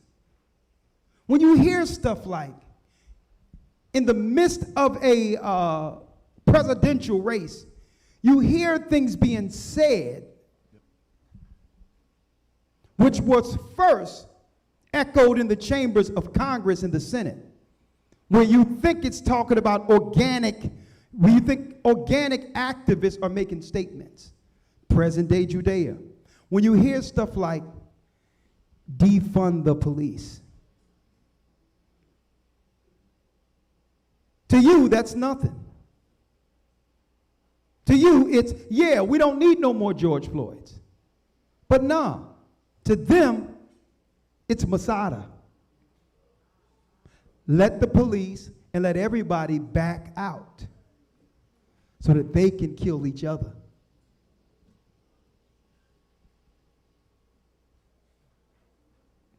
But it's more technological now. It's more the technology. They don't need no more brothers and sisters for them to actually have an army around you. In a time where, what we talked about in 2009, where you have satellites around the earth that can track every person, with everyone conveniently volunteering to be tracked.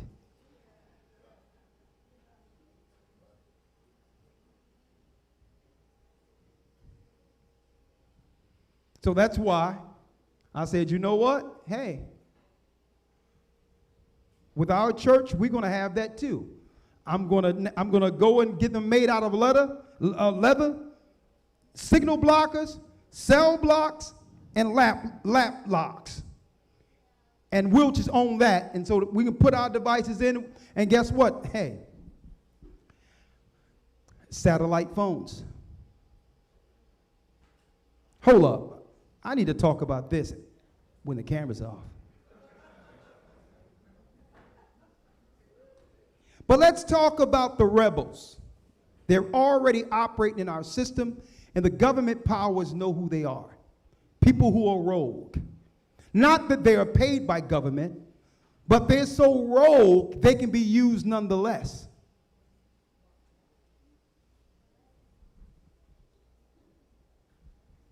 Now we're going to round it up to show you that these happened during the time of Christ. Elder Lawyer, I need you to go to, real quick,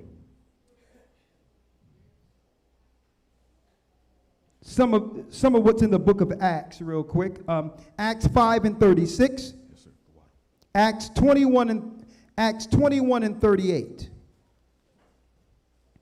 Yes, sir. The book of Acts, chapter 5, verse number, I'll start at 35. Yes. In fact, I'll start up. Now, Matthew 24 and 11, it tells us about there will be many false prophets in those days. right? A lot of people didn't know, weren't able to quantify what Christ was talking about. He was talking about signs of the end. How would you identify this form of false prophet he was talking about and related to our current time? We're going to show you. Elder Lawyer, get Acts 5 and 36, read. Yes, sir. I'll start at 34. 34, come on. Acts 5 and 34. Then stood there one up in the council, a Pharisee named Gamaliel, a doctor of the law, had in reputation among all the people, and commanded to put the apostles forth a little space, and said unto them, Ye men of Israel, take heed to yourselves what ye intend to do as touching these men. Come on. For before these days rose up Theudas, boasting himself to be somebody. Theudas, boasting himself to be someone. Now, this is another rebel that we can read in the book of Antiquity of the Jews, the 20th chapter. The same story. These stories we read in the book of Acts are recorded in Jewish history to confirm that these are historical events that we would see in our time to know how close we are to the fall of Judea or the Romans pressing upon us. Read. For before these days rose up Theudas, boasting himself to be somebody, to whom a number of men, about 400, joined themselves, who was slain, and all as many as obeyed him were scattered and brought to naught. Look at that. These were rebels who came together saying there was Israel, running around with arms and all that, saying we're going to defend our stance against you, and the Romans crushed them. Why? Because they was deemed during that time a threat to the empire as domestic terrorists.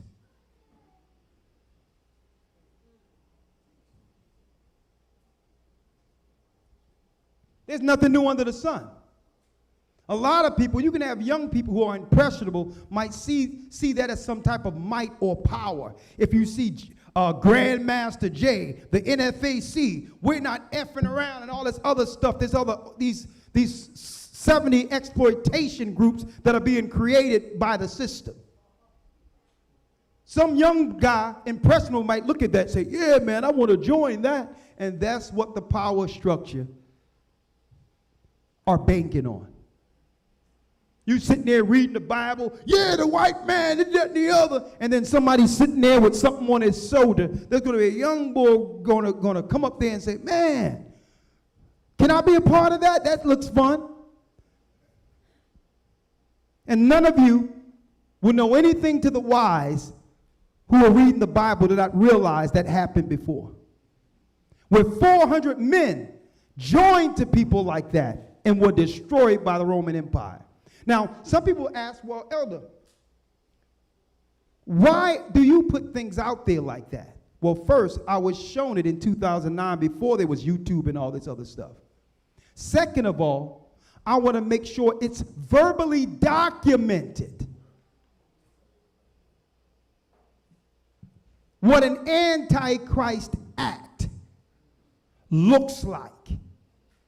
So that when the demonization comes down the line, they can't say that the gathering of Christ Church didn't warn everyone concerning this time, including those who knew they were Israel.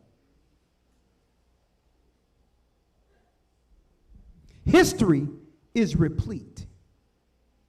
And understand, they want people carrying arms. They want people showing an aggressive front so that they can have what? They can have the excuse to do what? To engage. That gives them cause.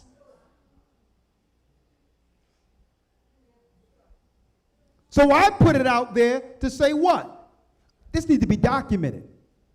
Because I know it's not just our people looking at this. Everyone is looking at online.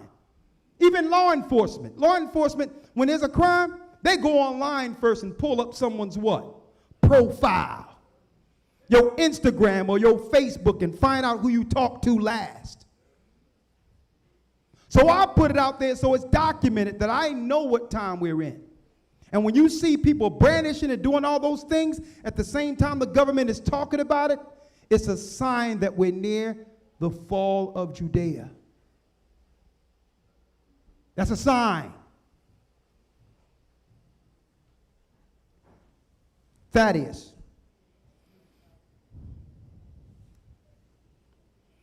Elder Lawyer, let's now get Acts 21 and 38. Yes, sir. Before that, I'll read one more verse here in Acts 5, okay.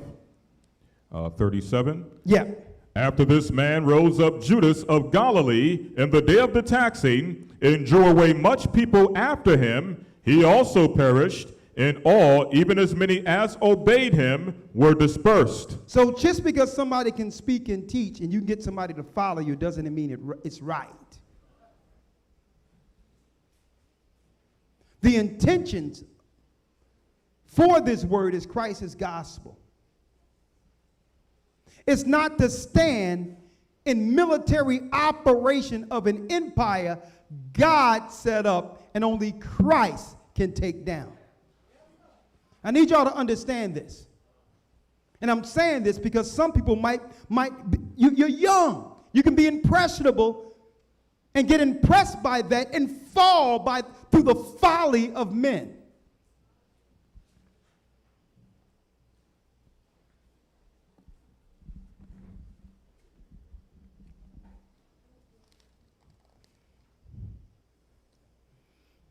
So now,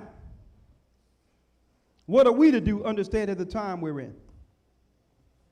There's a few things I wanted to say, just like I said, well, if I want to come to these churches, I'm going to the East Coast first, then the Midwest, and then we're going to go to the West Coast. I'm like, okay, we're living back during Paul's time or the apostles' time. They would write letters as a specific message to the church based on what that particular church was going through. But we have technology today. I'm like, what would Paul do? What would the apostles do? They would address each church. Before it's all over in the fall of Judea, we have to address each church. We have to let you know. We have to talk to you and tell you, brothers and sisters, it's going to come a time where there's going to be a lockdown. And guess what? With that lockdown, there will be one lockdown that will come. It might not be this year or it might not be next year. But that lockdown a few years ago was a test. It's going to come a time where they're going to get us used to lockdowns. And then at one point, lockdowns will be permanent. What is that? That's the fall of Masada. Masada was just what? A permanent lockdown where no one can go out. No food, no water, no resources. And if you tried to go out, it was breaking the law. Or you were killed for going out of bounds.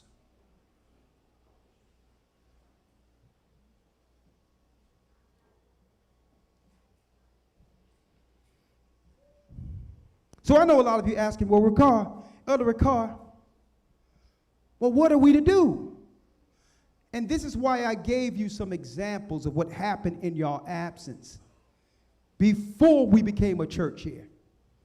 That we walked through faith and with each day was guided by the Almighty, where He provided for us and showed us the way.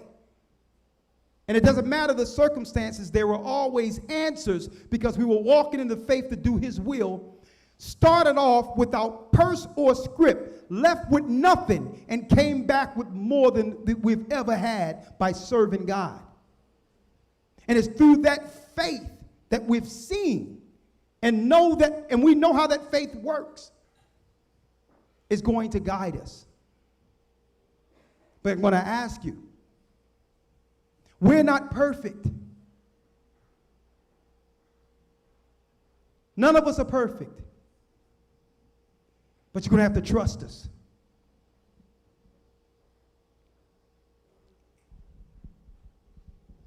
And I said, if the apostles want to go out, what would they tell the people? Well, we have to talk to each church before the shutdowns. Now everybody talking about food shortages. And I'm sitting there tapping my foot like, okay, welcome to the party.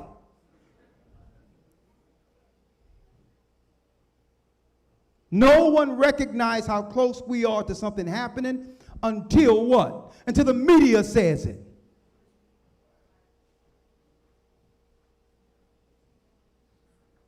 Now you got family members and others who was opposing everything you were trying to tell them, saying, well, yeah, now, yeah, I'm seeing what you're saying now. What, yeah. Oh, you didn't listen when God was telling you. You have more position and trust in a power structure that have always destroyed you than your own family member who's trying to save you. And when they confirm it's a food shortage, now you can come back because the enemy, Rome, has confirmed it, and now we're in agreement. We're in agreement. Our people.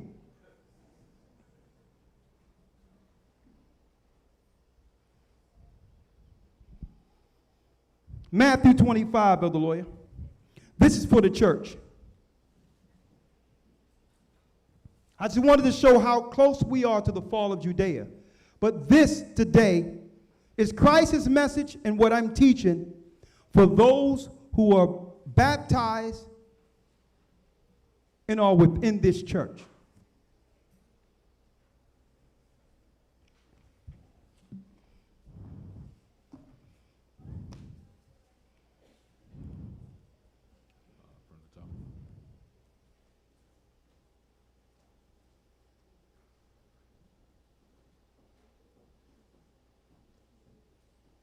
And let me say this.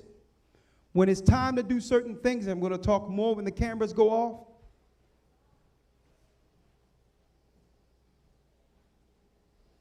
The guidance will be through leadership.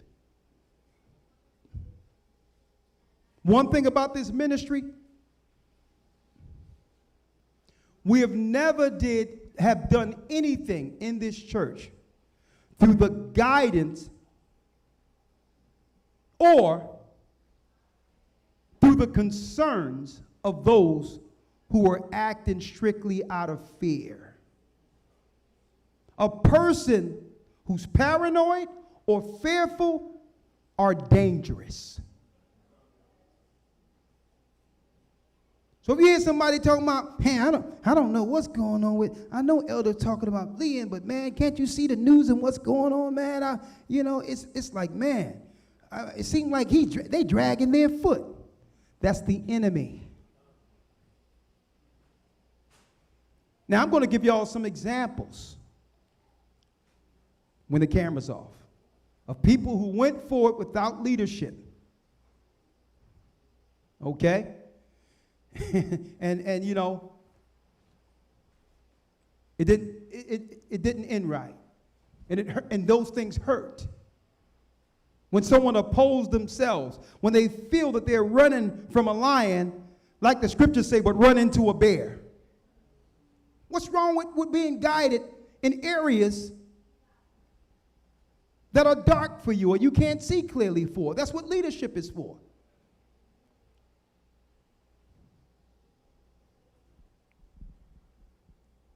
Elder Lawyer, let's read Matthew 25, and let's start at the first verse. Yes, sir. St. Matthew chapter 25, verse 1. Then shall the kingdom of heaven be likened unto 10 virgins. This is what we're preparing for, brothers and sisters. This is for the church. This is not Elder Ricard saying this. This is Christ speaking to you. And you notice I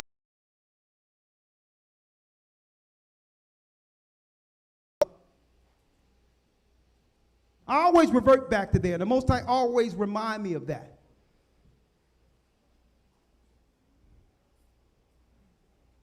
You know what? I'm looking around and I'm like, you know what? It doesn't matter. We're going to all have struggles as people. But I'm glad Zionist shook me up and slapped me up. Because you know what? As far as I'm concerned, that was a selfish decision I was thinking about. I wasn't thinking about what I knew that could help other people. I was thinking about what I was going through. I was thinking about what people thought of me.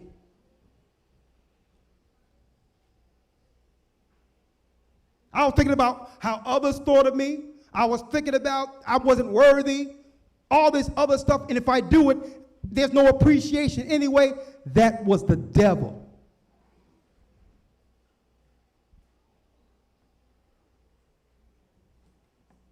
Because I'm sure, and I know that it's nothing more the enemy would have liked but for me to sit down and do nothing. So I'm glad Christ had someone there to shake me, because what? What do I have to complain about? Huh? Nothing. Christ says, listen, if you pick up your plow and put it down, you're not worthy of my kingdom. I'm going all the way. I'm not halfway. I'm going all the way to the crucifix. Because without finishing, Israel is nothing. The prophecies are unfulfilled. The servant is not more worthy than his master. Know that I've suffered these things. You're going to go through trials and tribulations too, and it ain't going to be all good in this truth. It's not all good. The pain comes with it too. He was whipped. We're whipped. He was lied on. We're lied on. So the question is,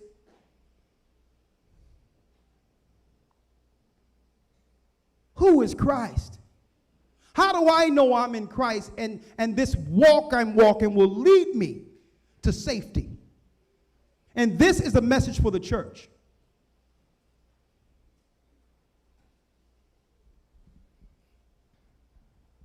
Whenever you feel in confusion, doubt, open up Matthew 25.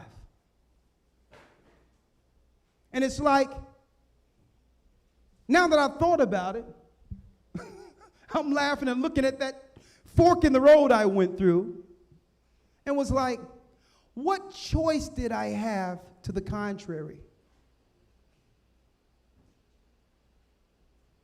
If I'm not doing this, what am I doing? Understanding once you begin to build a work in Christ, that like Paul says, one becomes a prisoner to it.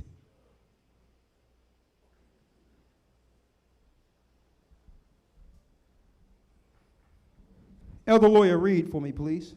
Yes, sir. St. Matthew 25, verse 1. Then shall the kingdom of heaven be likened unto 10 virgins, which took their lamps and went forth to meet the bridegroom. And 5 of them were wise, and 5 were foolish. 5 were wise,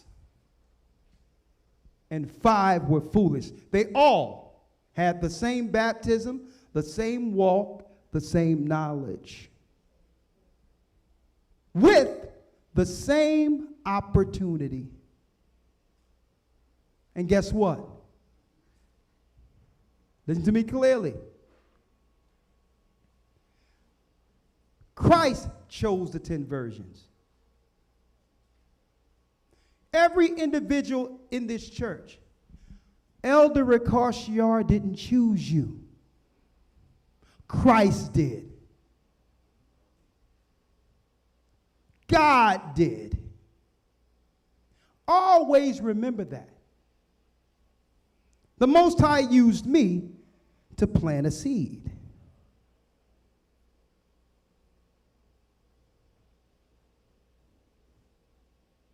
Now, I can see someone now and seeing me put a seed in the dirt.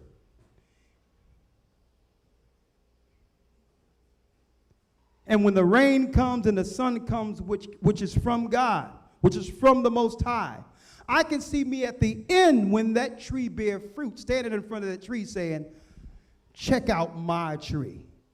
Is that really my tree, or did I just put a seed in the ground? It's the Most High that shined on that tree. It's the Most High that rained on that tree and brought forth food so that we can all eat. So when I check out these scriptures about the 10 virgins, you have to understand, brothers and sisters, I understand why the Most High had me at that moment, that life-changing moment. It's times like this that lets me realize, because what? The times where I had nothing, onions and potatoes to eat, but people would have never known that I was starving and that we would have tea bags we have to share overseas where the tea was made, and we would take the tea bag and put it in the refrigerator and use it again for more tea to share amongst the brethren.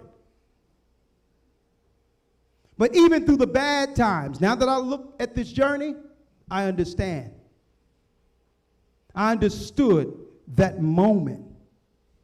And now I understand that I was one of these and am one of these 10 virgins. All of us are. I'm no different than you. I'm one of these 10.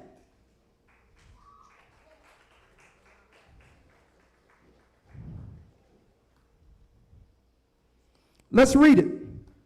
Verse 3, they that were foolish took their lamps and took no oil with them. But the wise took oil in their vessels with their lamps. See? Because one can run, but what happens when you're out of gas?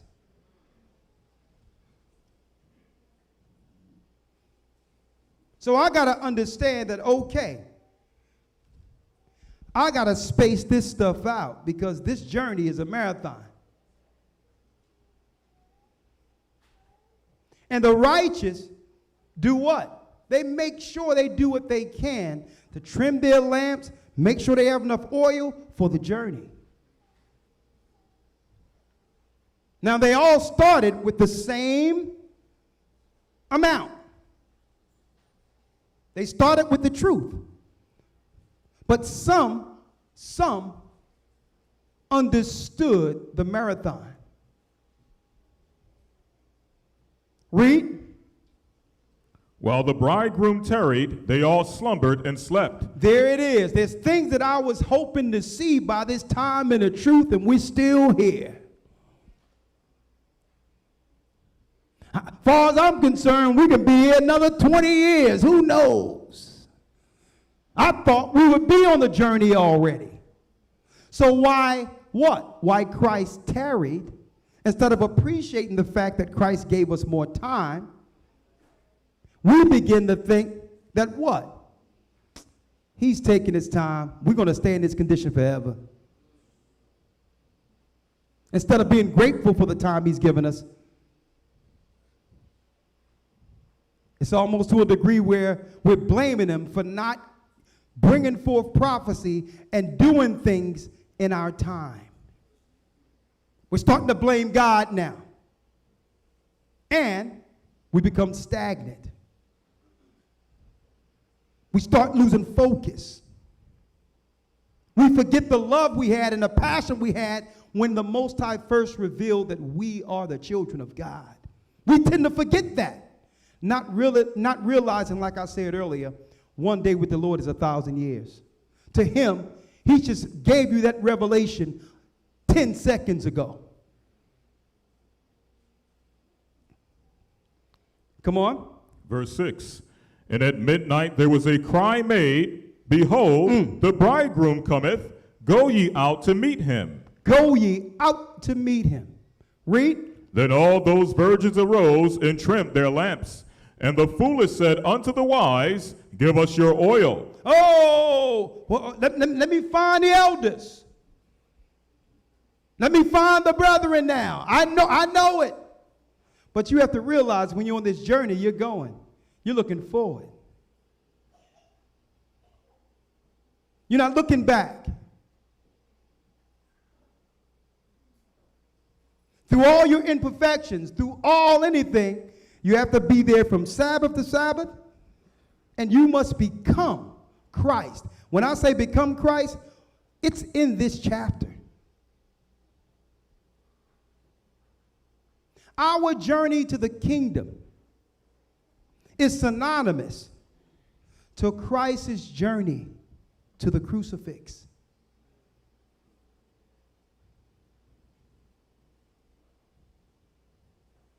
Understand how deep that is. When we were called and baptized, the Most High made an agreement or an oath with us to fulfill a promise that was given to our fathers. But that promise comes through his Son, who had to do what? Who had to die and be resurrected. There was no going back. The crucifix is the mission. That means to the death.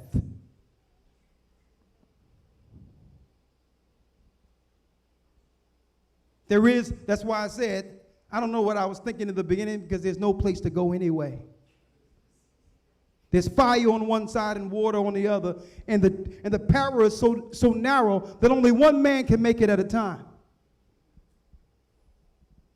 So it was like I'm standing there, and Christ is like, what you going to do? You going to serve me? Because you know what's out there.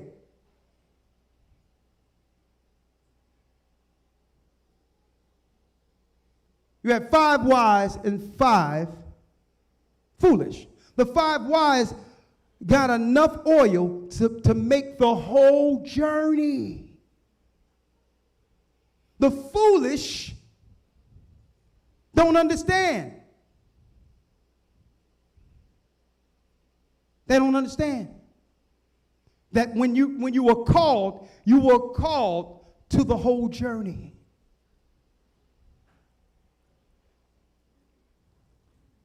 Read it.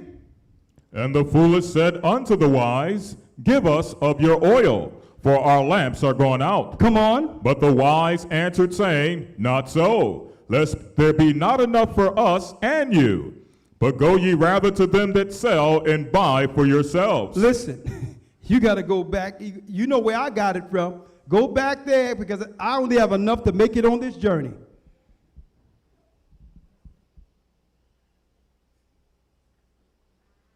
Read. In verse 10, and while they went to buy, the bridegroom came, and they that were ready went in with him to the marriage, and the door was shut. Afterward came also the other virgins, saying, Lord, Lord, open to us. But he answered and said, verily I say unto you, I know you not. I what? I know you not. I know you not. Now, did he know them? All 10, yes. But it wasn't that Christ forgot the 5 foolish. Eventually, the 5 foolish forgot him. And what comes with the mission is finishing. This is for the church, because at the very end it breaks down. Christ at the very end saying, listen, of course no one is perfect. And that's the reason why Christ was crucified, to cover our imperfections.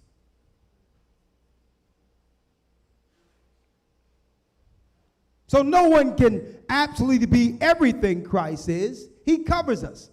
But there are things that makes us Christ, even in our imperfections. And this is for the church. Let me tell you, there could be stumbling blocks. There could be doubt. There could be you believing that things are tarrying and aren't going fast enough according to your view. Don't let the journey frustrate you. Don't let it frustrate you. Keep your eye on why you're here. It's not who's in the race, brothers and sisters. It's who finished the race.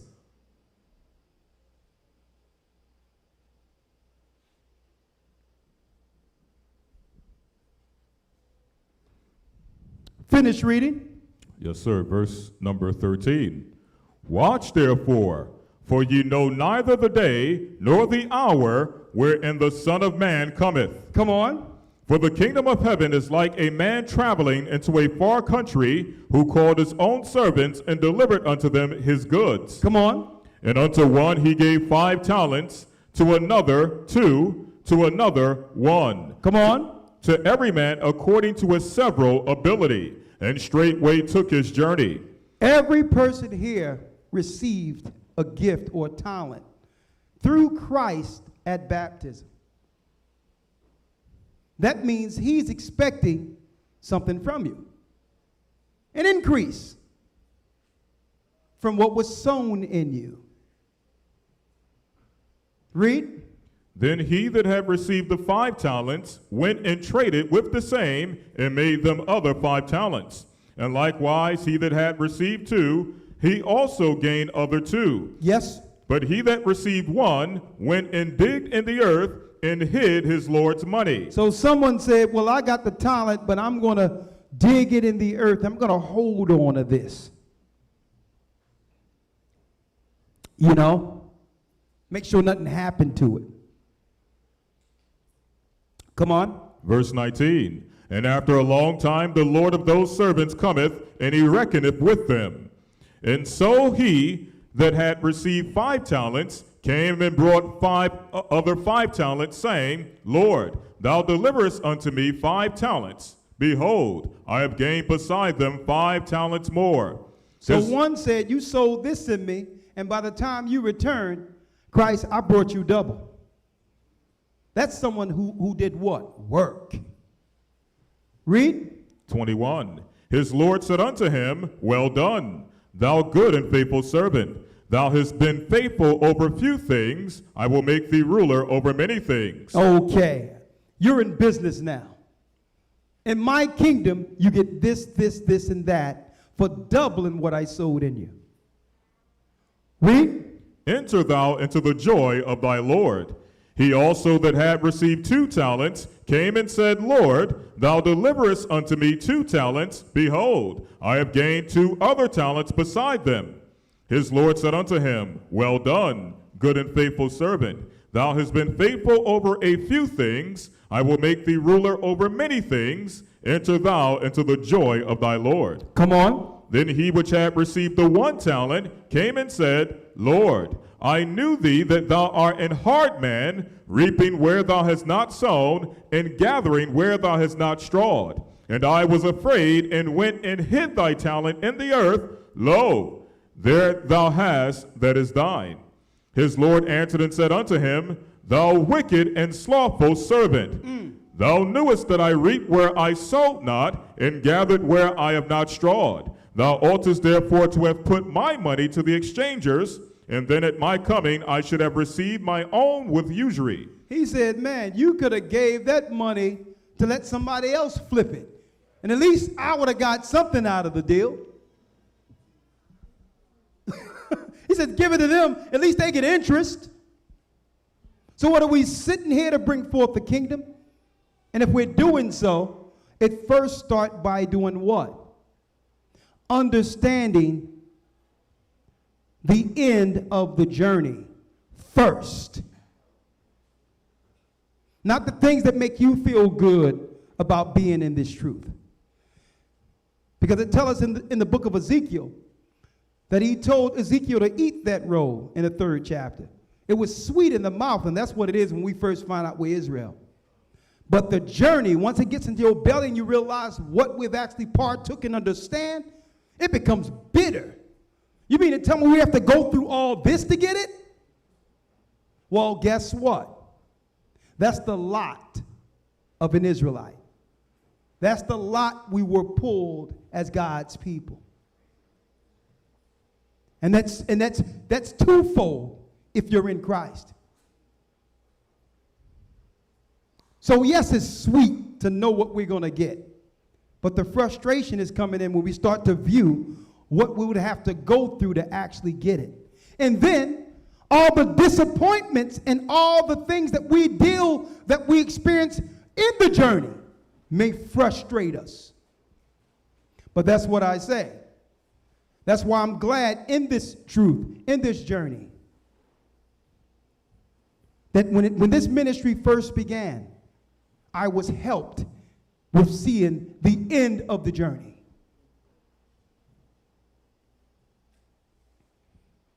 There's going to be good times on the path, and we ought to be thankful for those.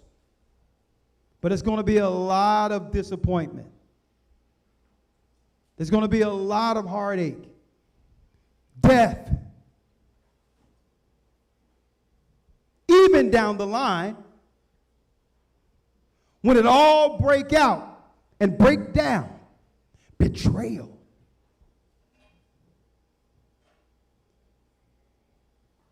But keep our lanterns trimmed and always see the journey.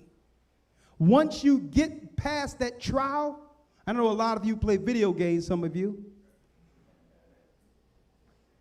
Because growing up, I used to play video games and all that, Atari and all that, to let you know how out of date I am. But how many times I get frustrated when here it is, Donkey Kong or something, you get to the top of it, and one of those barrels hits you on the head, and you can never get to the next level. And I'm sitting there with a pocket full of quarters, frustrated, until I find a cheat code or something to get to the next level. Well, that's what life is. That's what it is in this truth. When you overcome something that would have turned you back, you have now stepped to the next level of faith. And now when someone falls weak where you was weak, you know how to have them see straight beyond that moment that's blocking them.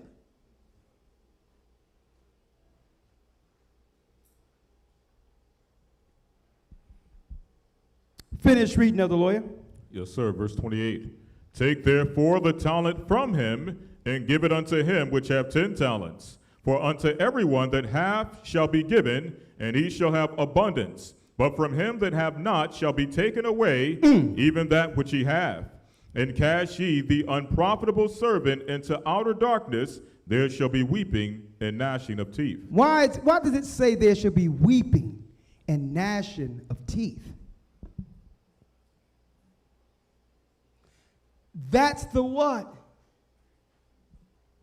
That's the unrepairable regret. Knowing that you understood the journey.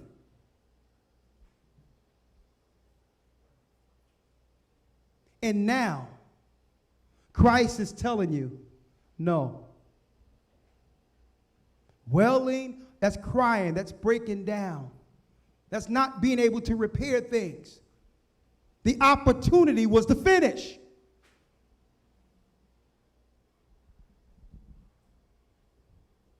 Finish reading. Yes, sir. Verse number 31. When the Son of Man shall come in his glory, and all the holy angels with him, Come on. then shall he sit upon the throne of his glory. Come on. And before him shall be gathered all nations. All nations of people now. Israelites, Edomites, Ishmaelites, Elamites, Hamites, Japhites. All nations. Keep in mind, there's no such thing as mixed people. The Most High is not the author of confusion. You are who your father is and what his father was. That's how a nation is determined, through the Father. So only in a confused world would they make you believe that there's a such thing as mixed people that cannot be identified. The seed is through the man. So it's not like Christ is going to come back and he's going to be like, well, hold up. I don't know what to do with this person who's part Chinese and part black.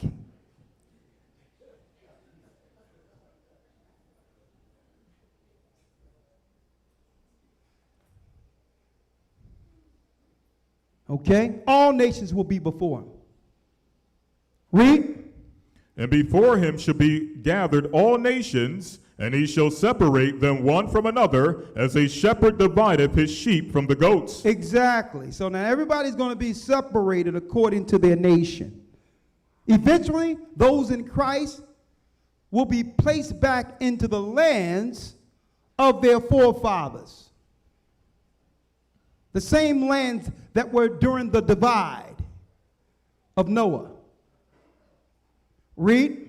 And he shall set the sheep on the right hand, but the goats on the left. Come on. Then shall the king say unto them on his right hand, Come, ye blessed of my father, inherit the kingdom prepared for you from the foundation of the world. Who is Christ preparing this kingdom for? Who? Who are these people? People he recognized like himself. Those who understand the endurance, the trials.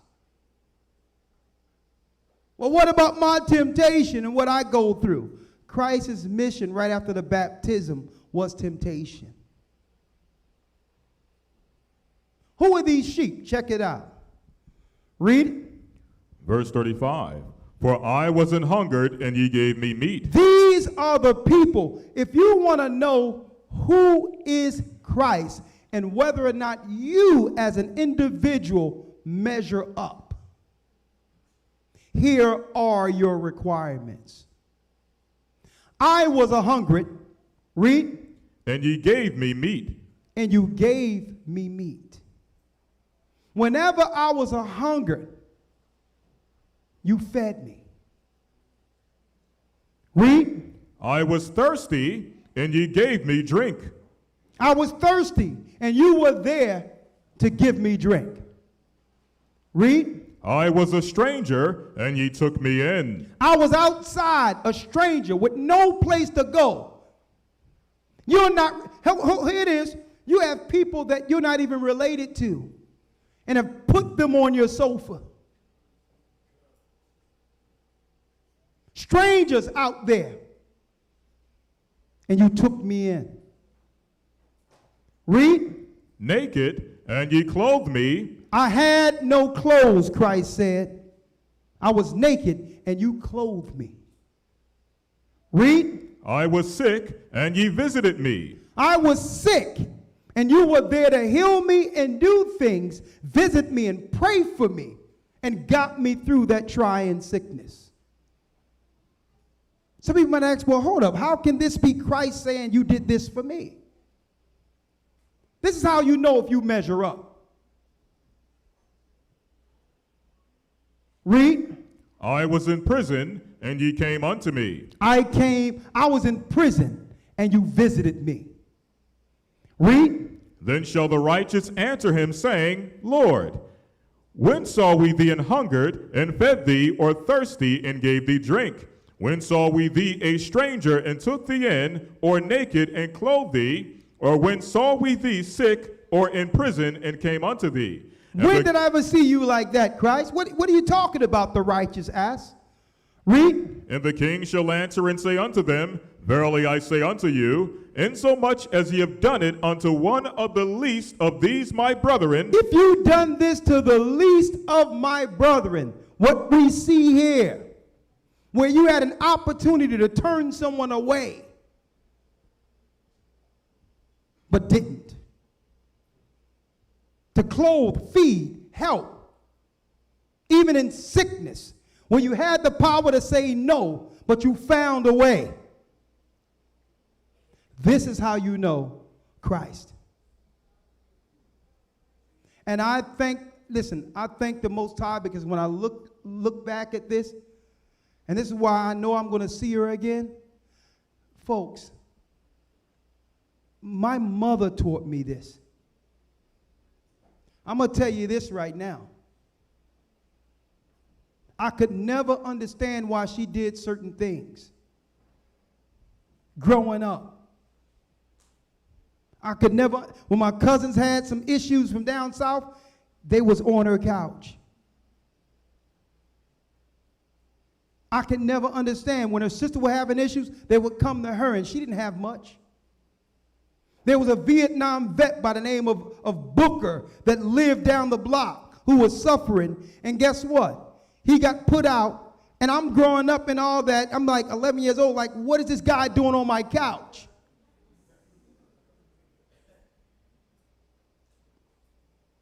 And then here's my father. You know your mama. She's always taking people in. She always, but don't worry about it. She's like, God don't like ugly Richard. Let him stay for a couple of days. That's Christ. That's Christ. And one thing about people in this body, and this is what the Most High gathered the elect to the elect, it's nothing for any of us to think twice about doing this. Not just for each other, but for strangers, because we've done it.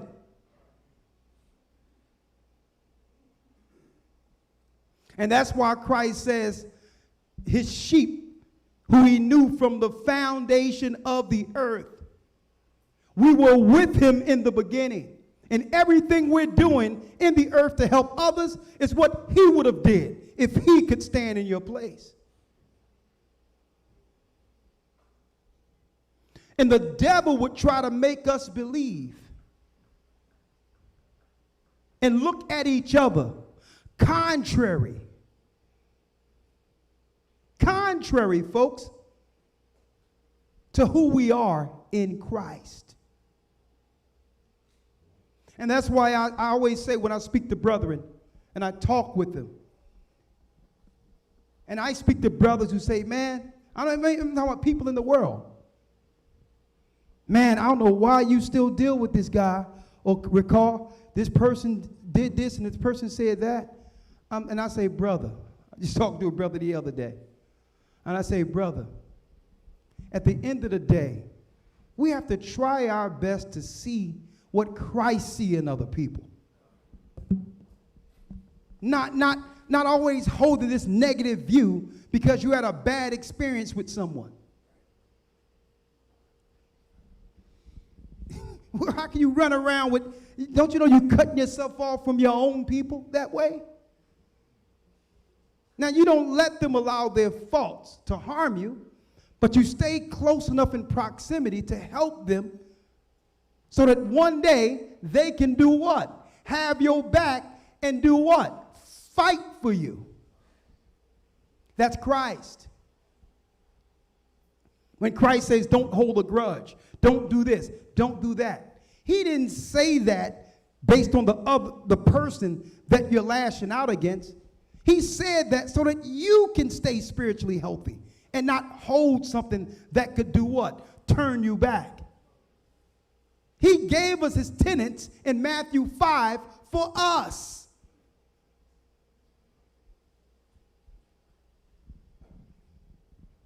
Read. And the king shall answer and say unto them, Verily I say unto you, inasmuch as ye have done it unto one of the least of these my brethren, Come on. ye have done it unto me. If you did it to the least of my people, you've done it unto me. These are Christ. Folks, don't never let anyone, always think back to the beginning when you're frustrated. And don't ever let anyone in this earth turn you dark. Let me tell you, folks, when y'all get an opportunity, and I don't know if y'all look at this, but I'm going to look at it again. Y'all need to go back and check out. And I've seen some of these episodes before I even got the truth. You have to know the Bible to understand the narrative of Star Wars. Let me tell you, Darth Vader was the coldest and more powerful, and at one point, the most honorable, until he was turned dark. Something in him he couldn't forgive. And it had to do everything with his passion and his love for his mother, the love for his loved one. It's always personal. But Satan will use what you love to turn you dark.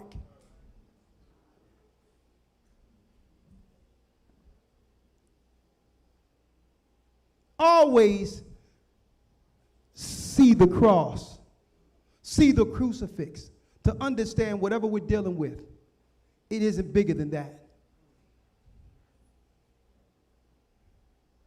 Never let, because a moment will pass and the devil will flee. Understand, if you are doing these things, that's all Christ requires of you. And while doing it, you're going to be used. People are not going to appreciate it. All types of stuff going to frustrate you in doing good. But that's the devil trying to turn you dark, to turn you away. So if that same person came before you again, or another person, because I was burned the first time, I'm not going to help Christ this time.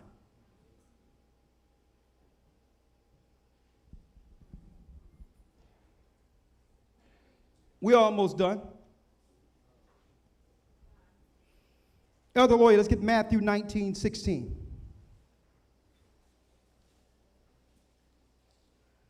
St. Matthew 19, verse 16. Yes. Honor thy father and thy mother, thou shalt love thy neighbor as thyself. Come on. The young man saith unto him, All these things have I kept from my youth up. What lack I yet? Now, I'm going here first because why, brothers and sisters? We all find it a certain level of a badge of honor, which is okay, knowing that we are following God's law. I'm an Israelite. These are the things I don't eat. These are the things that I no longer do. Good. But did you know you would need more? The rich man came to Christ and said, yeah, I do all the 10 commandments. Check this out. Read it, Elder Lawyer. Verse 21. Yeshua said unto him, If thou wilt be perfect, go and sell all that thou hast and give to the poor, and thou shalt have treasure in heaven, and come and follow me. Okay, you follow the law. I know you got a little something. Give it all, give it to the poor. Come follow me. Let's see if you really believe in me. Now, this guy is looking at his riches. It tell you in the homilies, for those who, sometimes I read those stories just a comparison to get some context, that if the guy would have let everything go, the Most High, through his ministry and teaching and going and doing Christ's word, he would have gave him 100 times the amount that he was giving up at the moment. Now, that's his story. Let me tell you my story. Working, insurance company, up there, making a lot of money. Right? Even a promotion down the line. But I had to deal with my son. I didn't want to lose my son because I was raising my son by myself at the time. So I had to find a way to get out of things. A little disability thing can work for me a little bit. That could buy me a few checks. But it was the word I was focusing on. Imagine leaving the country with nothing. All you have, going out without purse or script to a country or countries you have never seen before, not knowing when and how you were coming back or where you were going,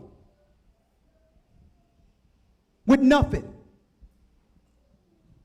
Zero. And I'm going to tell you, may the Lord bless their soul, but when I was teaching in England and we used to go to the Sabbath, and guess what?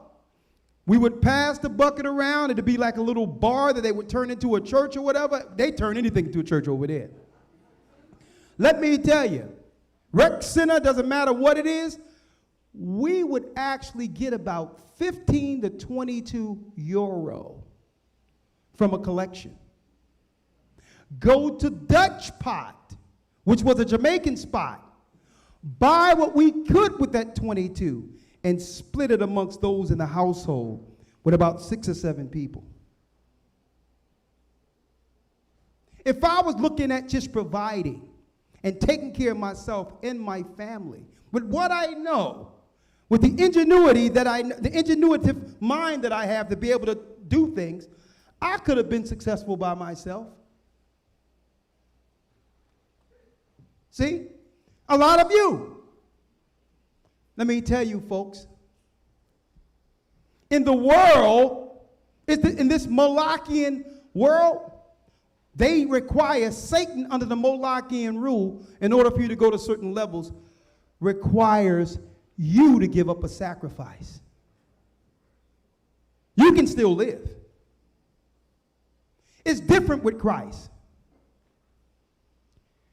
You are the sacrifice.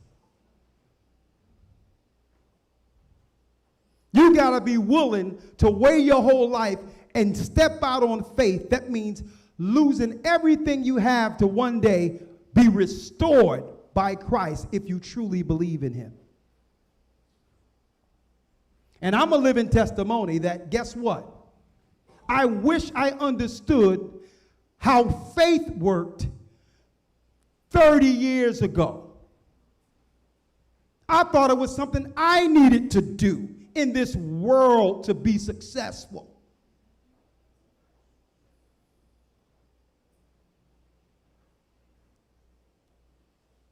But that's temporal fame. That's carnal. It's another thing to know how the Most High works, where you can give up everything. And you know what?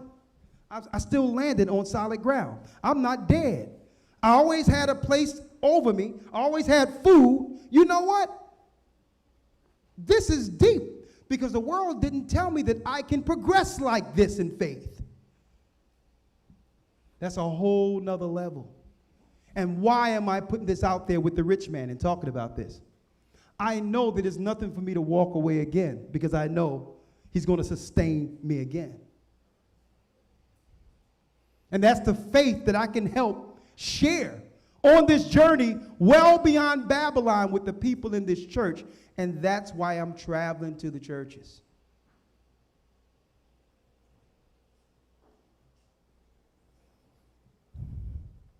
It's almost time. Elder Lawyer.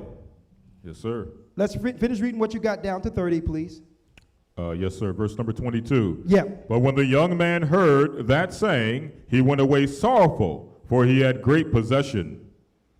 Then said Yeshua unto his disciples, Verily I say unto you, that a rich man shall hardly enter into the kingdom of heaven. Now, when it says a rich man can hardly get into the kingdom of heaven, when it says a rich man cannot get into the kingdom of heaven, or can get, it's like him going through the eye of the needle. What does that mean? Well, the eye of the needle for a rich man, because if you're riding a camel, you got a lot of stuff on top of your camel. And I don't care how much substance you have. In order to get through the eye of the needle to get into that city, that rich man got to take all that stuff off and leave it on the other side to get in. So it's more than whether or not you, the Most High, have blessed you with finances or goods or assets. It's deeper than that. When the time comes, who would be willing to say, you know what? It ain't going to do me no good anyway. Let me turn all these assets into real-time tangibles to distribute for those who are left, so that we can build more farms, more food, et cetera, et cetera, et cetera.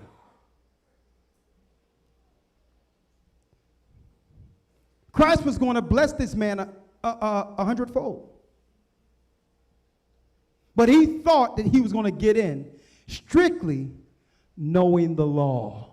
No, Christ requires you to sacrifice something you love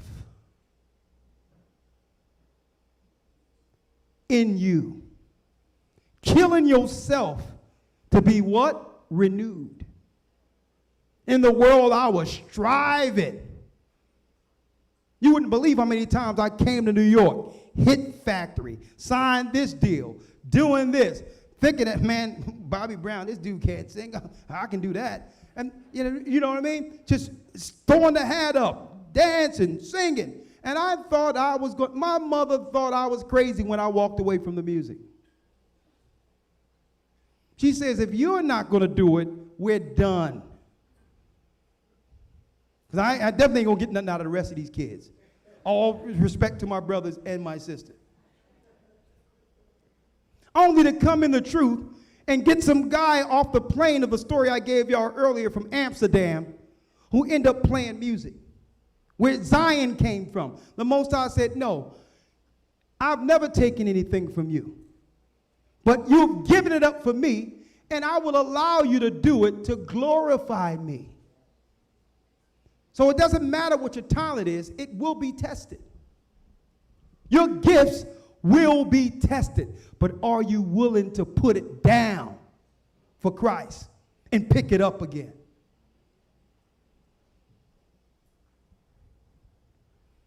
Now, I know everybody in their minds are thinking about some of the things they've having to give up, and y'all can relate to these stories. This is why we're together in this room today.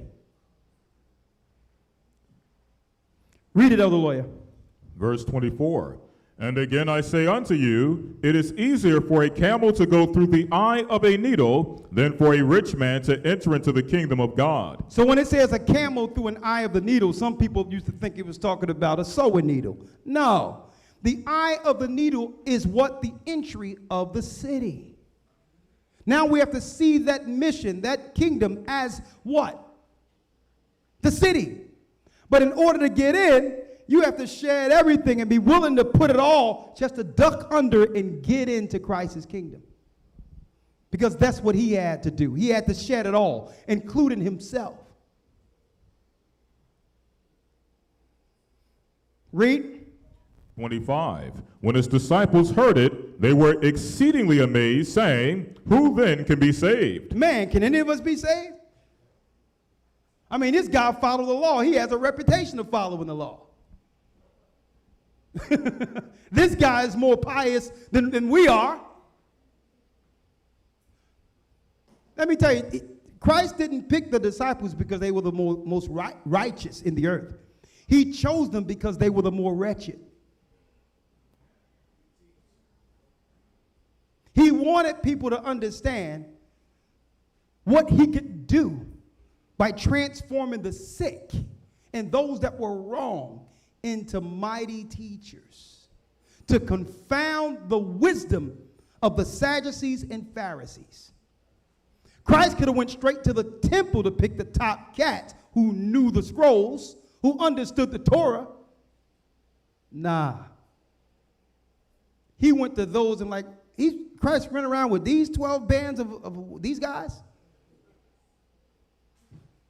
So even they're asking, yo, this guy followed the law. He has a reputation amongst us. If he can't get in, Christ, what of us? Right? Come on. 26. But when Yeshua beheld them and said unto them, with men this is impossible. With men it's impossible. But with God all things are possible. Then answered Peter and said unto him, behold, we have forsaken all and followed thee. What shall we have therefore? Now he's talking about, now they come back to how are we getting in? Read, check this out. And Yeshua said unto them, verily, verily, I say unto you, that ye which have followed me in the regeneration. Now check this out. Christ is telling them, like, listen, y'all going to war to the end of your life. And you're going to have to die doing it and have faith that I'm going to regenerate you at the end to receive a reward. They're being told that you're not even going to receive it in this lifetime. But yet we become impatient. And we're living in the times they hoped to live in, where we may see his coming.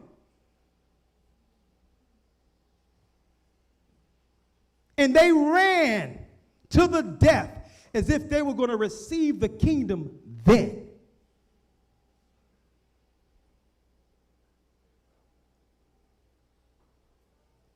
So the question is, who really believes? Do you really believe Christ is bringing Israel a kingdom? If you do,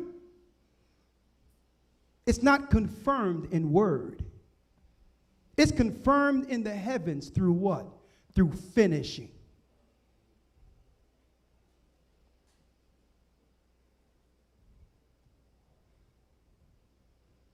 Read on. Ye which have followed me in the regeneration, when the Son of Man shall sit in the throne of his glory. You get the kingdom when I come back. Die.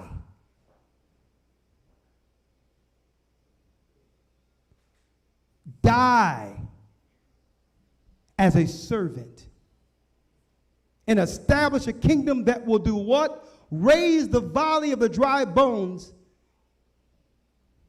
in the near end. They died, brothers and sisters, so that we can receive what we're receiving now. And if they didn't give up all the way to the death, we cannot give up.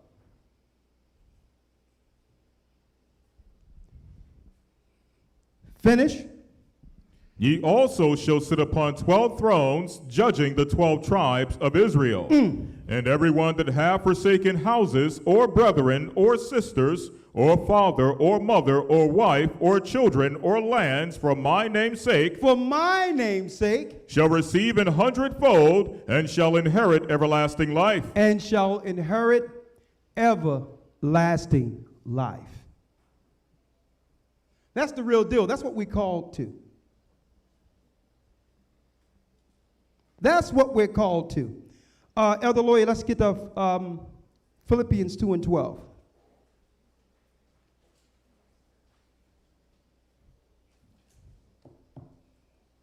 What verse you left off there, Elder Lawyer?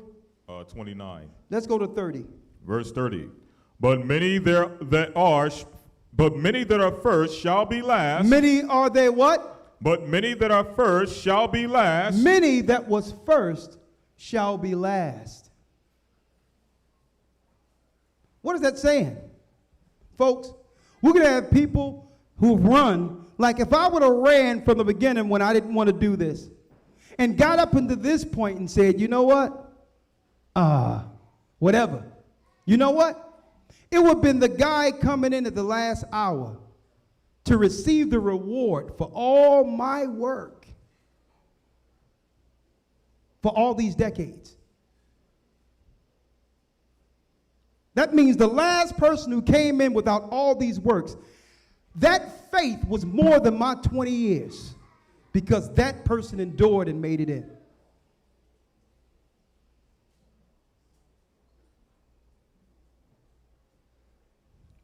That's why he says, the last shall be first.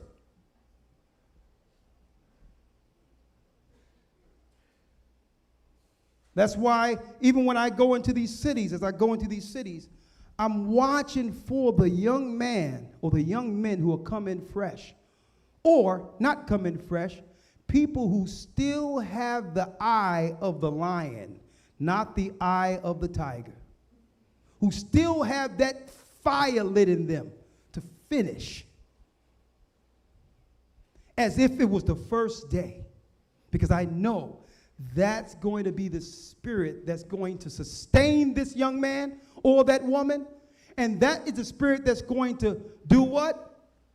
It's going to prop me up and help me when I fall weak, because I'm not perfect. We need each other. But as a teacher, as someone in this work, understanding the longevity that it takes, or the view of longevity that it takes, it's inspiring to see someone with that fire and that drive in them that was in me from the beginning, folks. And that's why every time I teach, people wonder how I can teach with so much of this and so much of that. You know, even in the academy, bringing different angles and all that. You know why? Because the fire never went out. And I understand that that people are looking to me for strength.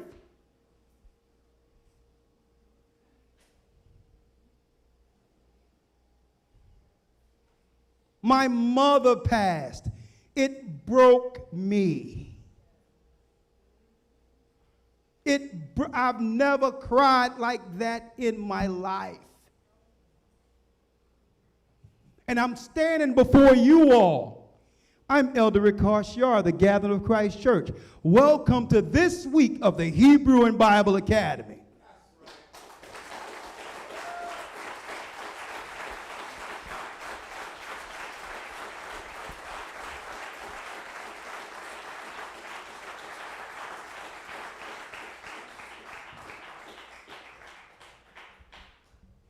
I wasn't going to let my weakness and what I was going through affect the mission.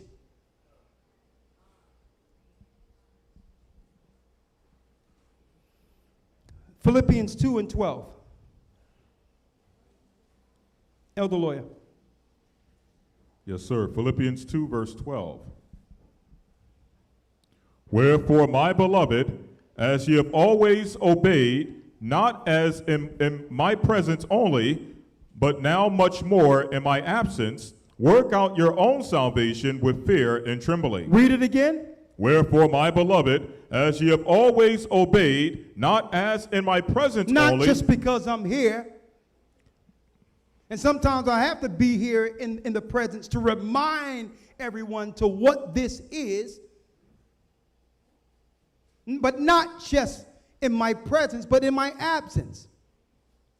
Keep the mission in the forefront. It's going to come a time, brothers and sisters, with the cameras off and everything. There will be conversations telling you, brothers and sisters, this is it, and this is what I have to do, and this is what that the Most High told me, this is what y'all have to do. Here's a time it's going to happen, and I'll see y'all there. Either we can do it together or I'll meet you. But this is what's going down. That meeting will happen.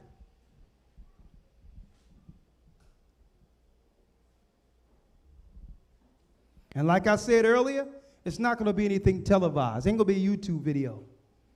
There ain't going to be no phones. It's going to be, this is what the Most High prepared us from the beginning of this ministry for. It's time. If there's anything we need to work out so that we don't turn on each other while wherever we're going to go, let's work it out now.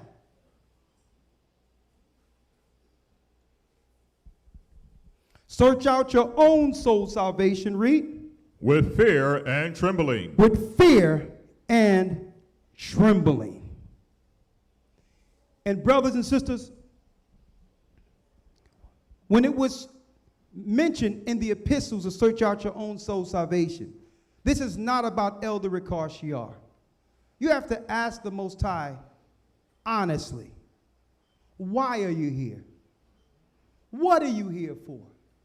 What do you hope to get out of this? What will it take for you to finish? Search out your own soul salvation with fear and trembling. Brothers and sisters, I've been all around the world. I've been a part of the Christian Apostolic Pentecostal faith coming up. I got a line of pastors in my family coming almost off the slave ships. I've contended and debated with people from different philosophical views of Christianity. I've seen many churches, many mosques. Guess what? Different types of temples.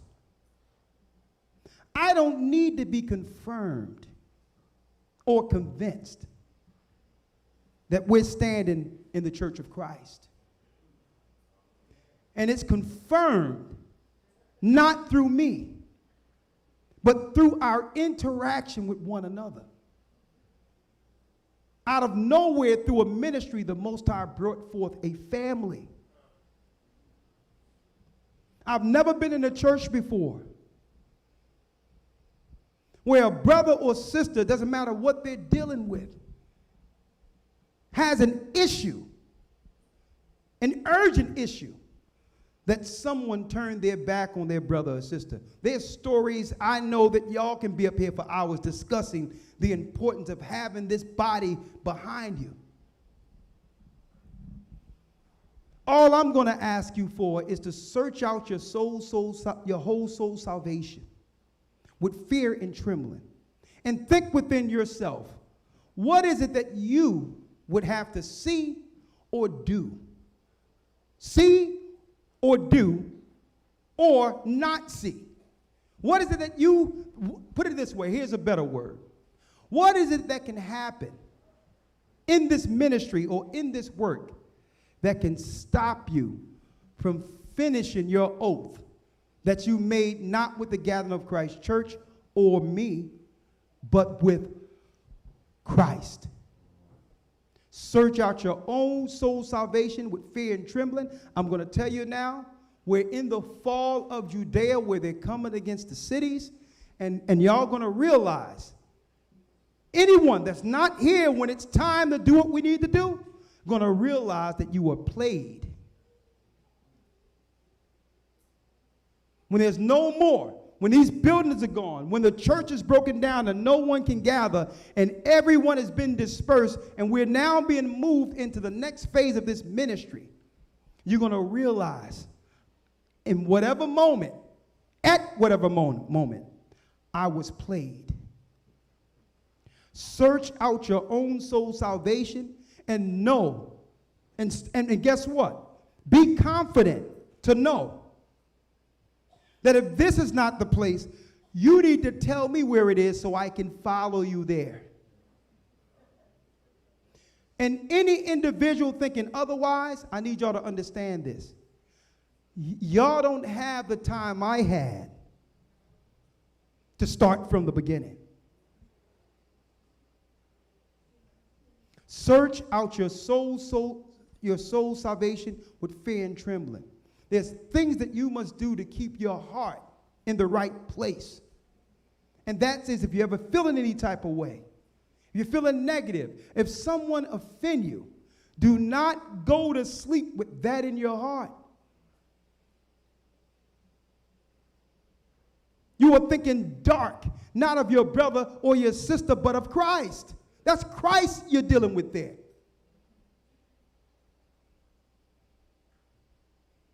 Never go to sleep.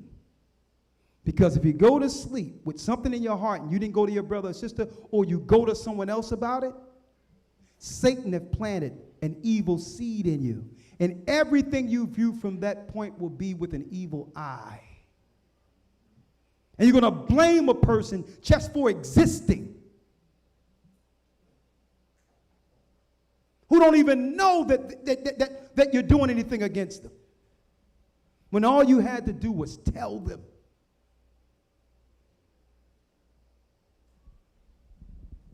Search out your soul's salvation with fear and trembling, and get ready, because we are about to embark on a journey that begins with the fall of the modern day Judea.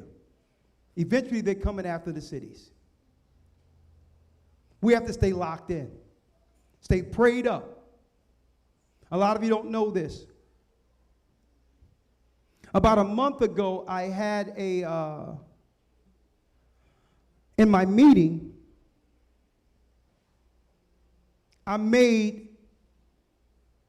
we made a decree amongst the elders that regardless of what someone did wrong in the past, this is how close we are, folks.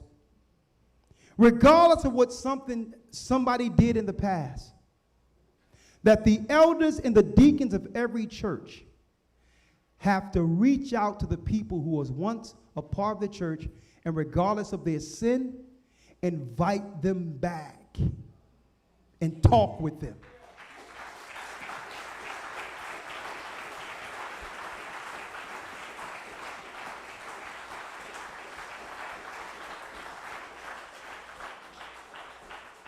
And talk with them.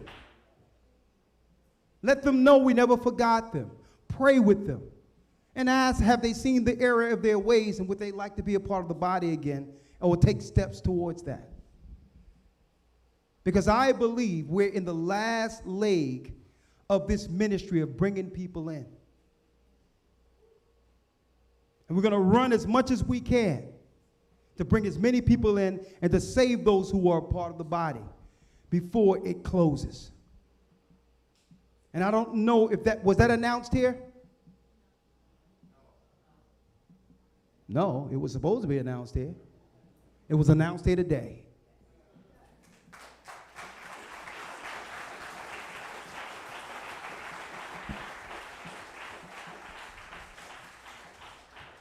So with that, we're going to shut down the video real quick. And after we shut down the video, we'll have, thank you for joining us on YouTube, historytimes.org. See you in the academy.